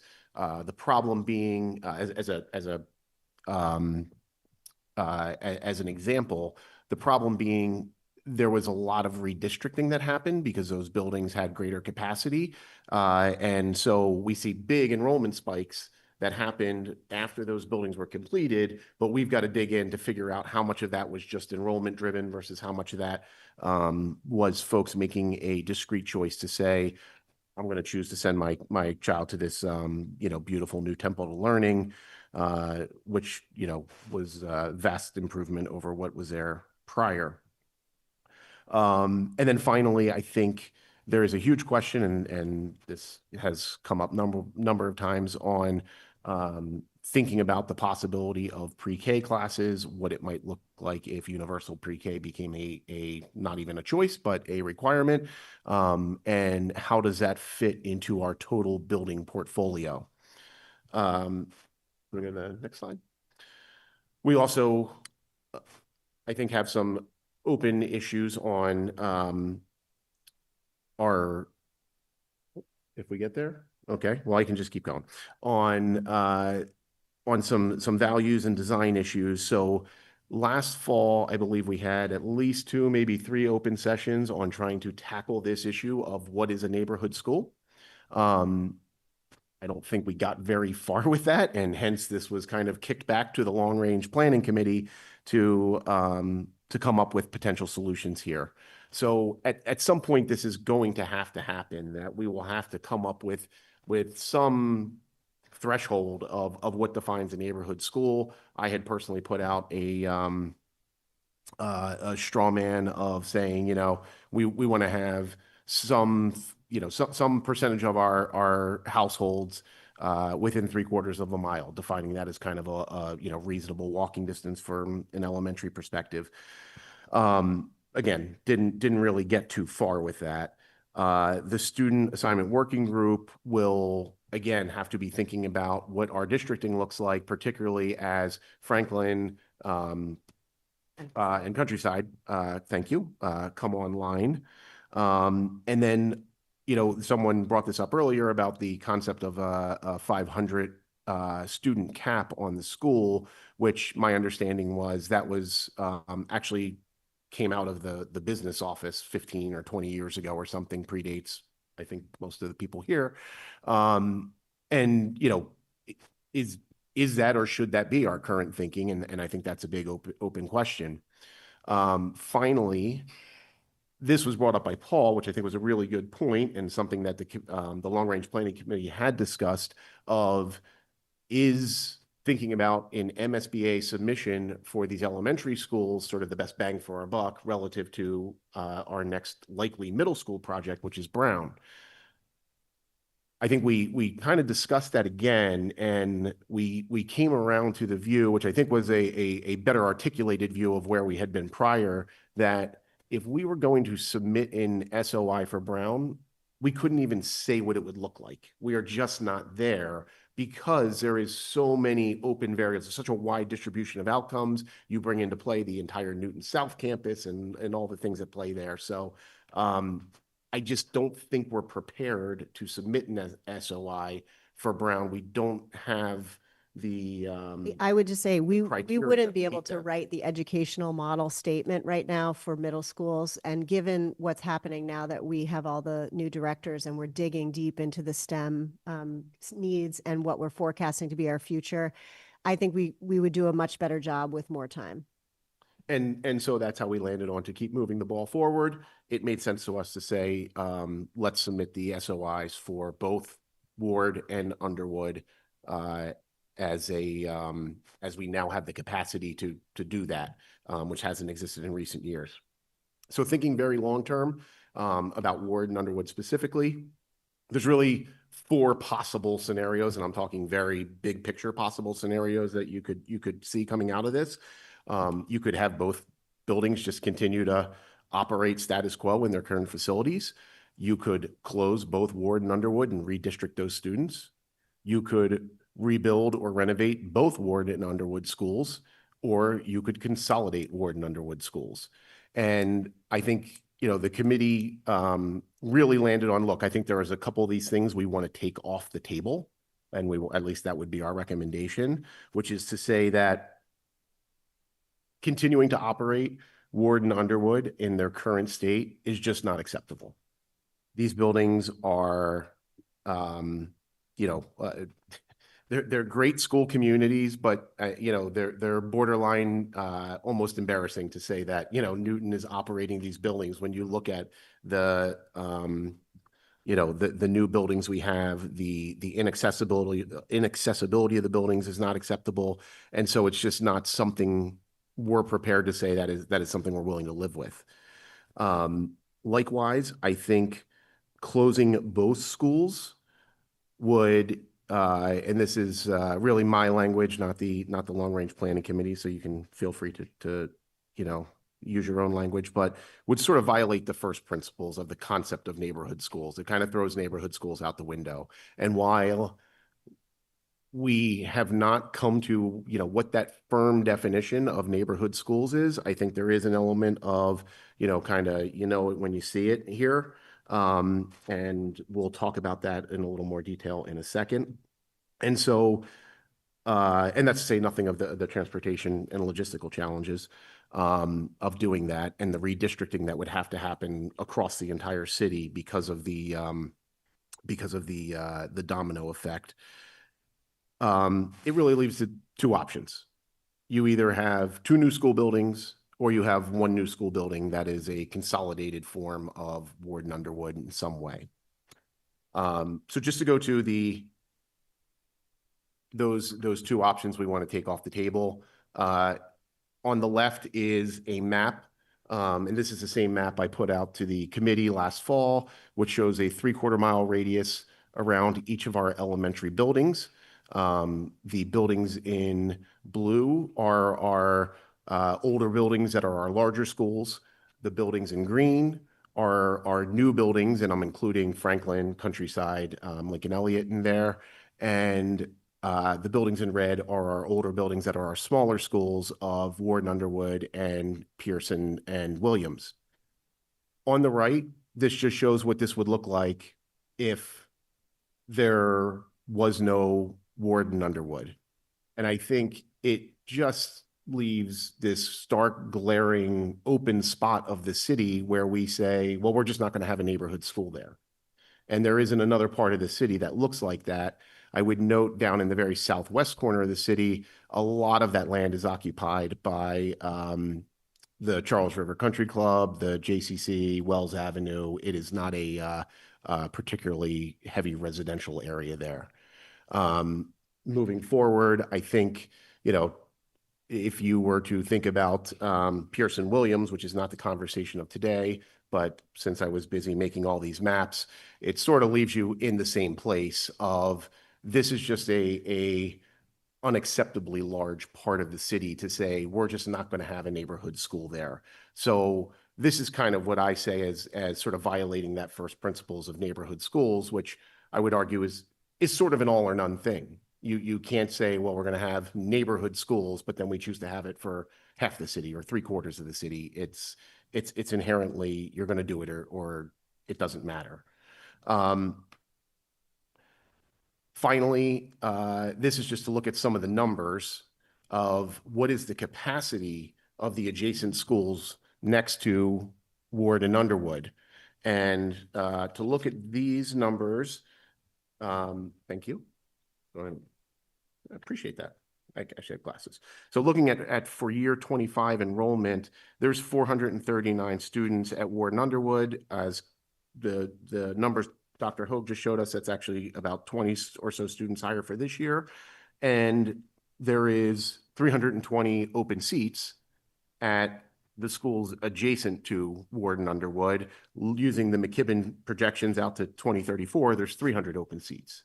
So there's just no way, mathematically, you can move those students into their adjacent districts, meaning you're going to be bumping students out of that school into the next district and literally creating a domino effect of redistricting the entire city.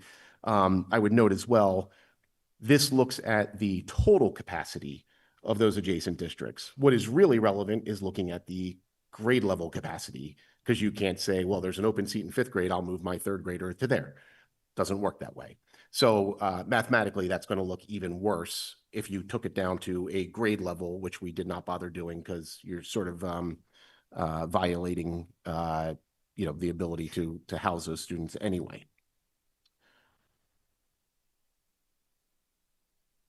So maybe MSBA process. I don't know if Stephanie or Anna. If you Well, wanna... just, it's worth saying before we dive into talking about the MSBA process that the statement of interest process with the MSBA can take multiple application cycles before we're invited into the program, if we're invited at all. It is always possible that we may not be invited. So that's one piece. Even if NPS does gain acceptance into the MSBA program, city priorities at the time of invitation may mean that different decisions need to be made with different leadership here, or mayoral decisions, or money, or some fiscal situation federally. I mean, there are a lot of X factors that are potentially happening to any given decision-making time. There may be shifts with new information and leadership that mean discontinuing a Ward Underwood MSBA submission may happen midstream. We understand that. The information gained from the MSBA SOI process, though, on these buildings will be helpful and might direct how we move next within the city. Stephanie shared with us just a recent example from when we submitted SOIs for both Countryside and Franklin. The MSBA collaborated with NPS to go back to NPS after both were considered to say, is Countryside really your top priority here? And then proceeded with that senior study. But had things shifted for the city in some way, there would have been an opportunity for them to say at that time, no, now this is where we're gonna head with this. And if I can just add one thing, I think it's important we be very clear about exactly what this is and what this is not. In particular, as we've gotten a couple emails from some folks in the Ward and Underwood communities. What we're talking about here is submitting a statement of interest to the MSBA process. We are envisioning that would be for both the Ward and Underwood schools.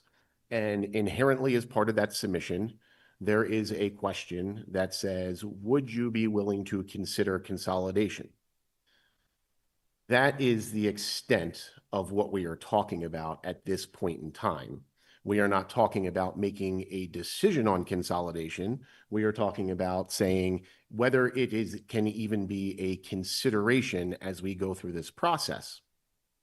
So therefore, given we are at this sort of infancy in moving down this path to sort of address some of the direct questions that have come forth, I don't think we are envisioning at this particular point in time, some large task force that's going to be formed over the next week or months to say, this is how we're going to make the decision.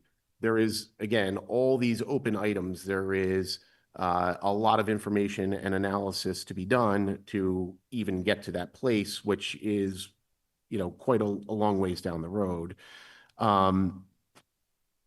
Ward still remains the top priority based on just the condition of the building.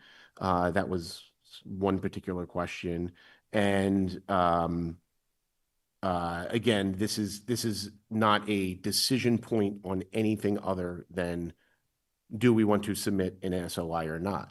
If the committee says we do not want to submit an SOI, then we won't. And this process, that SOI would presumably maybe be submitted 1 year further down the road.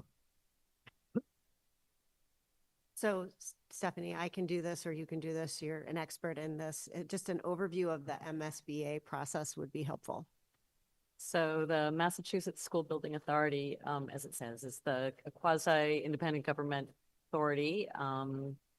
It provides grant funds for capital improvement projects in public schools across the state based on urgency and need. Basically, they partner with communities to create sort of optimal solutions, affordable, sustainable, energy efficient schools. So you apply to partner with the MSBA through what's called the Statement of Interest process. As you go through the process, if we decide to submit an SOI for one or both schools, we'd need votes of the school committee and of the city council to say which project is our highest priority, and approval to vote. The mayor also signs off on that as well. Each year, it's an annual process, and each year the MSBA reviews all the applications and makes a decision about which districts to invite into the program. Ainger and Cabot went through this process. Countryside is currently in this process. Typically, it's the MSBA partners with the district on one school at a time. Maybe they may partner with Boston on more schools because they have more schools, but typically it's one school at a time. This is a high-level overview, a graphic that the MSBA has on their website. The blue and green basically says the piece of the project that the district focuses on versus what the construction professionals are focused on. But it's a very I want to say regimented. I don't know if that's the right word. It's a very prescribed process that you go through. There's 8 modules. They've actually added a 9th module.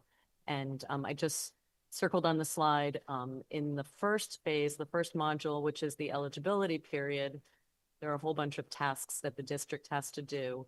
One of those is a detailed enrollment analysis that gets submitted. And then, and there's a couple of other pieces of that process as well. And then once you're invited in, when you get to module 3, that's the feasibility study period. And during that phase, you do a very detailed analysis of all the options, both renovation addition versus a new building. And then you are sort of obligated to look at multiple site options as well. So as part of that process, it's very prescribed. Even if we don't do an MSBA process, we still follow this same process. It is a very, very good and very thorough process, and involves it's very collaborative and brings in all the necessary stakeholders across the city. And so this is where those open issues that we discussed, they are sort of outed and solved through this process. That's the hope, and that's why you have this public process.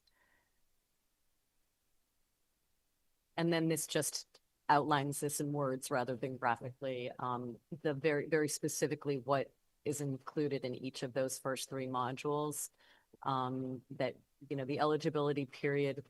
The other thing I wanted to point out here is just, it's a long process. That first process, you have up to 9 months to complete it. For Countryside, we raced through it. I don't know if any other district has ever done it as fast as we went through Countryside, but there's a lot of data that needs to be gathered to submit to the MSBA. So, and you're not even invited in yet. So you know, you're invited to do that first step.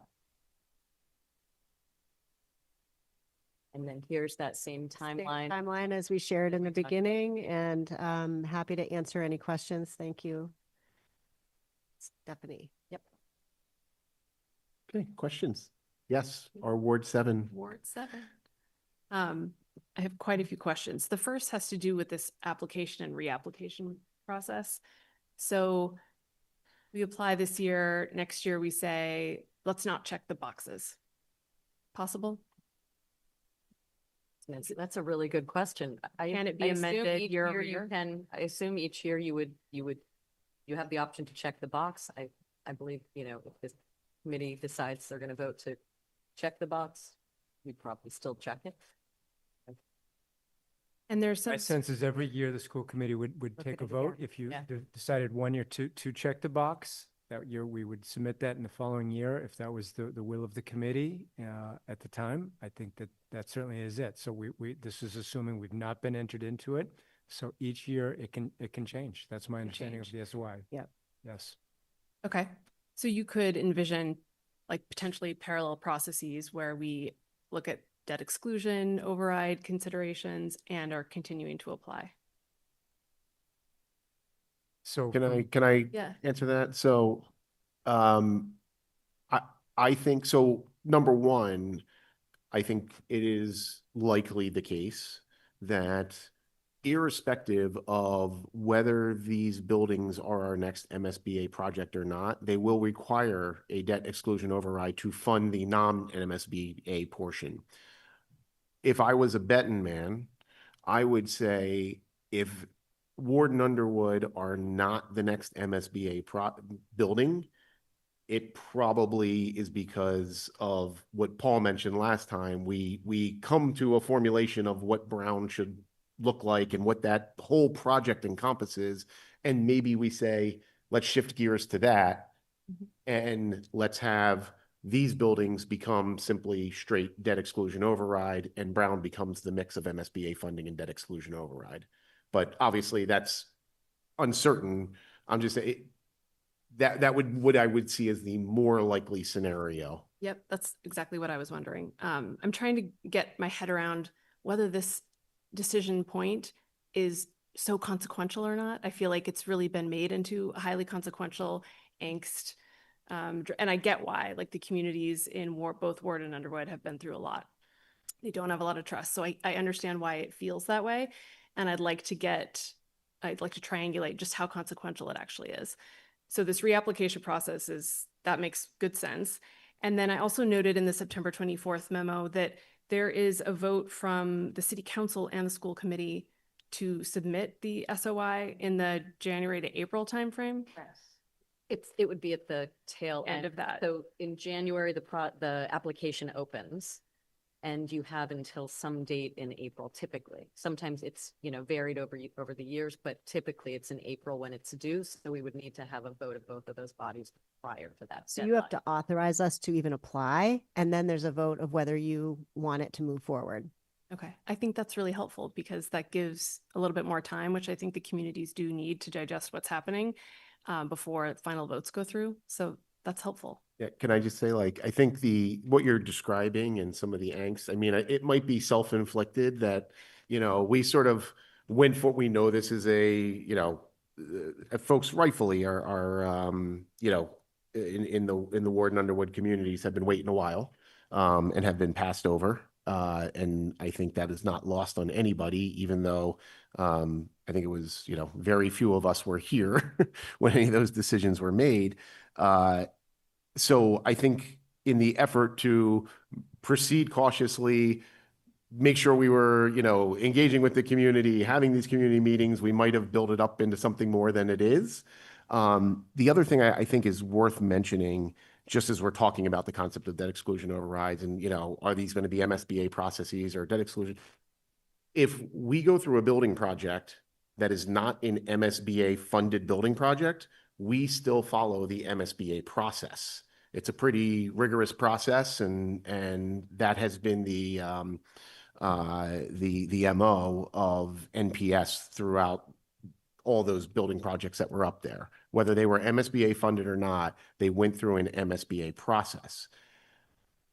Secondly, I think if we're just being realistic and you put a Ward and Underwood individual school buildings debt exclusion override out there, you are inherently going to have to answer the question to voters, is consolidation the best path forward, or is not consolidation the best path forward? So I think either way that, you know, wherever that fork in the road goes, whichever way you're going, you're going to have to answer that question. What is the trade-off of cost, educational opportunity, flexibility? All the things are going to come into play. And like, I don't see how we're getting these kids into a new building without traveling that stretch of highway. MSBA or no MSBA. And again, that's just my personal view, but. I just want to quickly, I think it bears repeating again that the MSBA does not usually allow districts to have two concurrent projects happening at the same time. And so we've got all of Countryside. Even if we apply in January, just to start the process to get on their radar, so to speak, the likelihood of us being invited in the next year is very, very, very, very small. Really, more realistically, it's at least 2, if not 3 years from now before I think they'll even consider us. So I think that bears repeating. And are there sample SOIs from the previous submissions that Oh, we yes. can? Absolutely. Many. And Are they on the website that's shown there? Could they be? yeah, I I mean, think that we would could- help people we could- understand exactly. We have the It's countryside. definitely in the documents. I don't know if it's in that website itself. But it had to have been voted on the previous SOI. It's a public document. It's public. They're there. We just need have to it find and we them. can certainly Yeah, post it'd be it. great to add it to that. I think people will just like to see samples, again, to kind of open the covers on exactly what it is. And if I can just add one other comment about your comment about it being not so consequential. It's not in the, like, realistically, it's not so consequential, but we want to be as transparent as possible. And this is something that's going to be voted on, and we wouldn't want that to be voted on without the community being able to see that that's something we do have to check or not check. So it's really just making sure that we're doing our due diligence, making sure that people are aware that this is the process we're going through. Mayor Fuller? Excellent presentation, lots of great information brought forward. Just probably to a certain extent, repeating a little bit what was said and adding maybe a couple more. To be accepted in the MSBA process, you must go to the voters and have them vote affirmatively yes. So that has to happen. And I agree with Chris's assessment, given our debt service capacity for, I'd say, at least the next decade, if not longer, any major school or municipal building will need a debt exclusion vote as well. So we have really important parents and caregivers and families to think about at Ward and at Underwood, and understandably both love their neighborhood schools and would have a strong preference to keep them both. I would agree with what Chris said. In order to both, whether it's MSBA process or we do it independently, we need to do our homework and say, why might we prefer to keep Ward and Underwood, 2 elementary schools? Why would we consider consolidating? We've got to do our homework, show our homework, and do all the analysis. That is the only way Newton voters will vote yes, whichever direction we think is best. I think one piece that is missing at this point that the SOI process will flesh out is in the last decade, as we have decade plus, 15 years, been looking at rebuilding elementary schools. We have concluded that having 3 or 4 classrooms in each grade has been the educationally best practice because of the education. Things have changed in our educational model. I think we have to discuss that again, as we should, and either reconfirm that, yes, we think that is best practice or not. And we'll take a lot of leadership, particularly from the central staff and Dr. Nolan on that. That is the theory.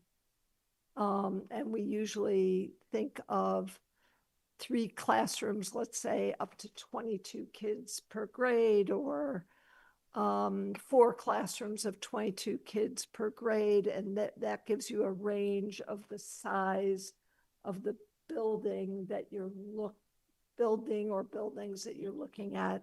And obviously we've got to do a lot of analysis on what do we think the enrollment will be. There is the big question, universal pre-K, and how we are or are not planning for that. I'll put a plug in for Stephanie and Liam and Josh Morse and the educators. Newton's really good at writing SOIs. We are, I really think, the gold standard, and a lot of school districts look to Newton, to the SOIs. It's a ton of work, but we really, for the good news is we've been rebuilding so many elementary schools. In particular, the middle school is a really different animal, and thinking that through is going to be a bigger lift than an elementary school. But I would encourage people to relax about the check the box. Chris was exactly right. It does not mean that there is a decision made on consolidation. It just means we're going to do our homework and decide what's best for Newton, those 2 neighborhoods, and the whole ecosystem of our elementary schools. So, and it will be the next mayor and the next school committee who will formally submit. All we're doing is making sure we're moving along on this journey and not losing a year by just waiting for people being sworn in January 1st. So take a deep breath. We can think this through. We will very thoroughly and thoughtfully decide what makes sense for these neighborhood schools and this NPS as a whole. Other thoughts? Tamika or Emily, did you have anything to add as other folks who are on the long range planning committee?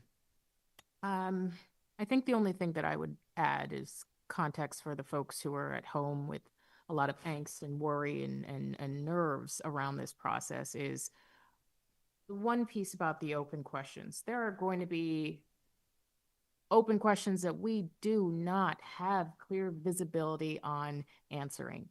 Sure, we can certainly endeavor to answer those questions, such as, well, you know what they are. But it's going to be a process. And I think going through this process is a positive step. It demonstrates the commitment of this school committee in this district to tackle head on this long in the works issue of what to do with regard to these 2 schools and these 2 school communities. For me, I get it and I understand it, the nerves and the task forces of the past and the working groups of the past. We've never done this. This is something new. Submitting a statement of interest and getting all of that useful for our process, whether in MSBA or not, data and analysis, is a good, solid, and fruitful step, however we shake it. And then the last thing is there's so much flexibility in this that the nerves, deep breath, yes, Mayor Fuller, that's a good way to capture it. And Alicia, the consequentiality of this is, I agree, it feels big, but it's not, because there's so much flexibility to change or alter or have a course deviation. The new school committee, the new mayor, that's all a part of what this process opens up. We can resubmit, we can change our submission, we can hold the submission. Nothing is prohibited. I just want to make that clear. That's how I think of it. And, you know, I hope folks really do try to trust that we have best intentions, 100%. This process was built with best intentions embedded, because you see from the chart right there, our timeline of next steps, we embedded community input. That was first and foremost. How are we going to bring the community along and allow ourselves to open up to their questions and concerns and staff, and, you know, and make sure that that was something that we were doing contemporaneously with this process. So those things, I just want to put my stamp on it, but good job, team. Yep. Alicia? I do think it's worth validating that the feelings of the ward and unward communities are very real. They feel like this happened to them, not this exact thing, but like a 2 to 3 month process happened to them last year or 2 years, I guess it was 2 years ago at this point. Yeah. And so we actually need to show that it's very different. We need to show what the consequences are, what all the flexibilities are, because they deserve all that information. Their feelings are real, and I just want to say that. Other questions? Oh, yeah, go ahead, Emily. Just 2-second thing. I can't say enough about it's exceptionally large what the MSBA process is that's online. There's a ton of information, but I think, God, having gone through this with Ainger, which was our first ones, and scared out of my mind about, oh my God, what are they going to do? And then through all the building projects that I've gone through so far, there is so much information about process. We haven't even talked about the concept of design enrollment. I mean, there are all these things that happen during the feasibility piece that just getting into the feasibility is actually the biggest step that you're going to have to do, is to get actually into the MSBA process. And then once you're there, it is so very much laid out, step by step by step, but there is still flexibility. And that's the other thing. In some ways, getting accepted into the SOI, the program, you get to see what your options are. I mean, so there's going to be a lot more information. And I just want to second what Tamika said. It's going to be frustrating because sometimes there are going to be questions that are asked and we can't answer them yet. And MSBA doesn't really love it if you predetermine what the outcome is. They don't like that when you submit. They want to know that you are open to many options. So that's just my 2 cents. I know it sounds trite, but have faith in the process, because God knows it's worked before. Thanks. Any other questions, thoughts? Okay, so I'll encourage folks from those school communities to join us on the 23rd. That is Thursday night this week. And next week on the 28th, either in person at Bigelow or online. All right, thank you, Stephanie and Liam. Okay, why don't we move to our school year calendar proposal? Dr. Nolan? So in your packet on pink paper, to distinguish it from any prior version you may have reviewed, is a version of the calendar which you authorized me to update and send to our Newton Teachers Association partners, which I have done. This particular version of the calendar complies with the NTA contract, which allows us to start school with staff the Monday and Tuesday prior to Labor Day. So I sent this draft and received the following back from Ryan Normandin. There were two sentiments expressed in the feedback we received on the calendar. One, the calendar is fine as it is. Two, there was disappointment that the Friday off before Labor Day, which has been the practice here and is the practice in many other districts, was not preserved. There were concerns that this would both upset staff and members of the community and that the school year would feel like it's starting off at a blistering pace. Let us know if you have questions. So that is the feedback from our NTA leadership. I just want to forecast for you that should we decide to take that Friday off, the 4th, in order to extend a long weekend, that will mean that the last day of school with no snow days flips to another week later in June, the 21st. And with 5 days of snow becomes June 28th. So I was trying to move everybody out of June as much as possible in all of the calendars that I have put forward. It's hot. It's a rough month. That Juneteenth holiday is hard to come back from after that long weekend. That said, if we are going to have significant student and staff outages because of the long weekend for Labor Day on the 4th, I'd prefer not to have those coverage issues. And it would mean that students would go to school 2 days the first week, and then 4 days the second week, and then 5 days the third week, which is a gradual progression. Very good for kindergarten. Gives them a couple days to get some muscles going and then sleep for 4 days and then get some muscles going and sleep for 4 days. So I think it's fair feedback from our NTA partners. Okay. I'll just open up by saying, like, I think I hear yes, I'm sure everyone would rather not be there that Friday, but I'm not sure if that's a greater magnitude than everyone not wanting to be there on Monday, June 21st. And I think you might be facing some of the exact same issues, maybe worse. I think we've all heard from, a handful of folks on this, some in favor of getting that calendar done earlier in June and some in favor of continuing to start after Labor Day. You're never going to make everyone happy with a decision here. I think that's pretty clear. But I actually felt personally like, if you could end the year on the 17th, that might be more preferable to that Friday, going into Labor Day. Well, just so you know, if we have any snow days, we're going into that next week anyway. I So understand that. I don't want to make it like that's like the end all be all, but Understood. Other thoughts on this? Paul? You ever had a year with no snow days? yes. Yes. Well, in my former district, I was kind of known for that, yeah. But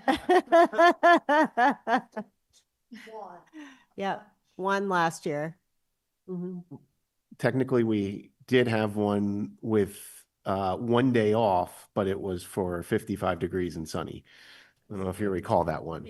Yes, it was a wind day. Look, the trees here are no joke. Like they fall down and they close the entire streets. I don't think Kathy Smith minds that I had to throw that in there. Telling her. Go ahead, Paul. I think I agree with Chris on this. I came into the meeting thinking, oh yeah, take the Friday off because of attendance reasons. But there's equally likely to be a more severe attendance issues in June if we flip over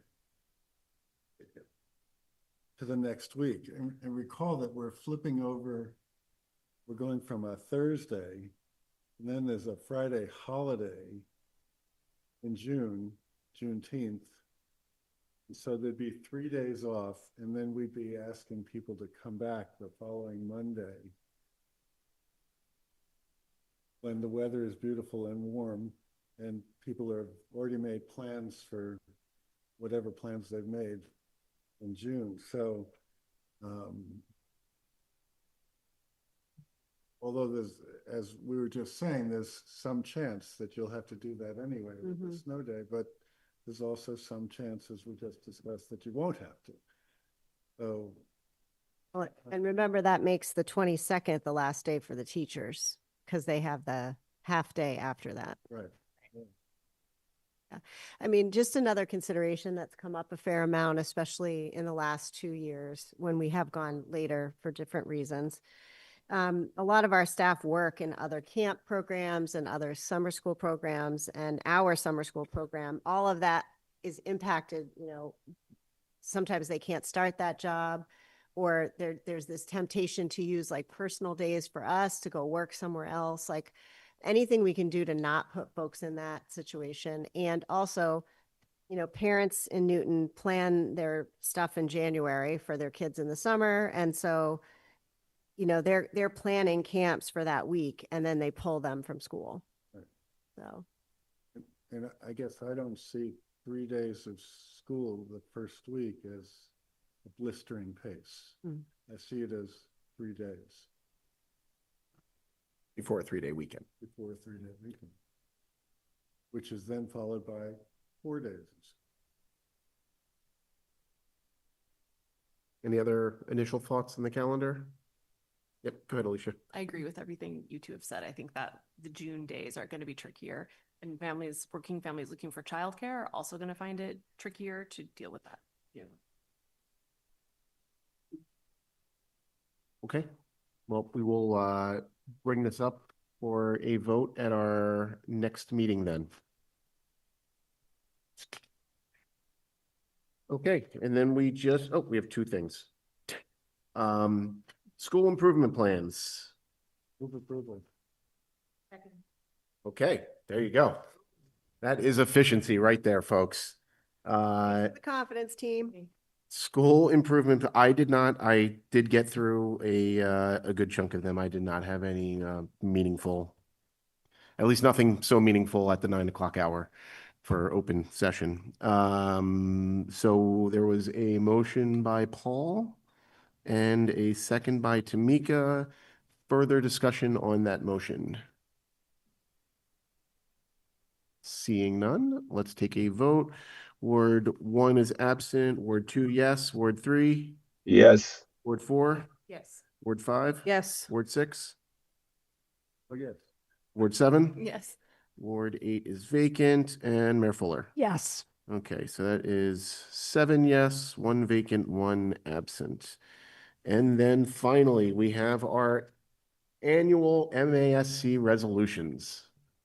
Make a suggestion on this? Yes, I would love your suggestion, Paul. That we leave this to the discretion of our delegates. We do every year. Convention, and should any individual members have suggestions to them, that they forward them privately.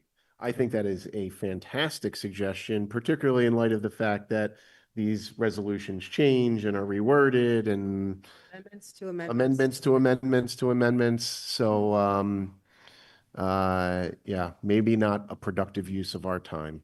Second that. Okay. I don't think we need to vote that even. I just want to say that just publicly, that increasing maximum balance for special ed reserve fund is something that helps us all. We are a city that is doubly impacted because we are only funded up to our foundation budget, and then we put an inordinate amount of money in that is special education. So I just, my professional association has made it a mission to say this at every possible turn. So I did need to comment at this point. So I hope that we will support that increase. Okay. Noted for our MASC representatives. That concludes our agenda for this evening. We are adjourned. Thank you. You didn't want to comment on financial literacy for students.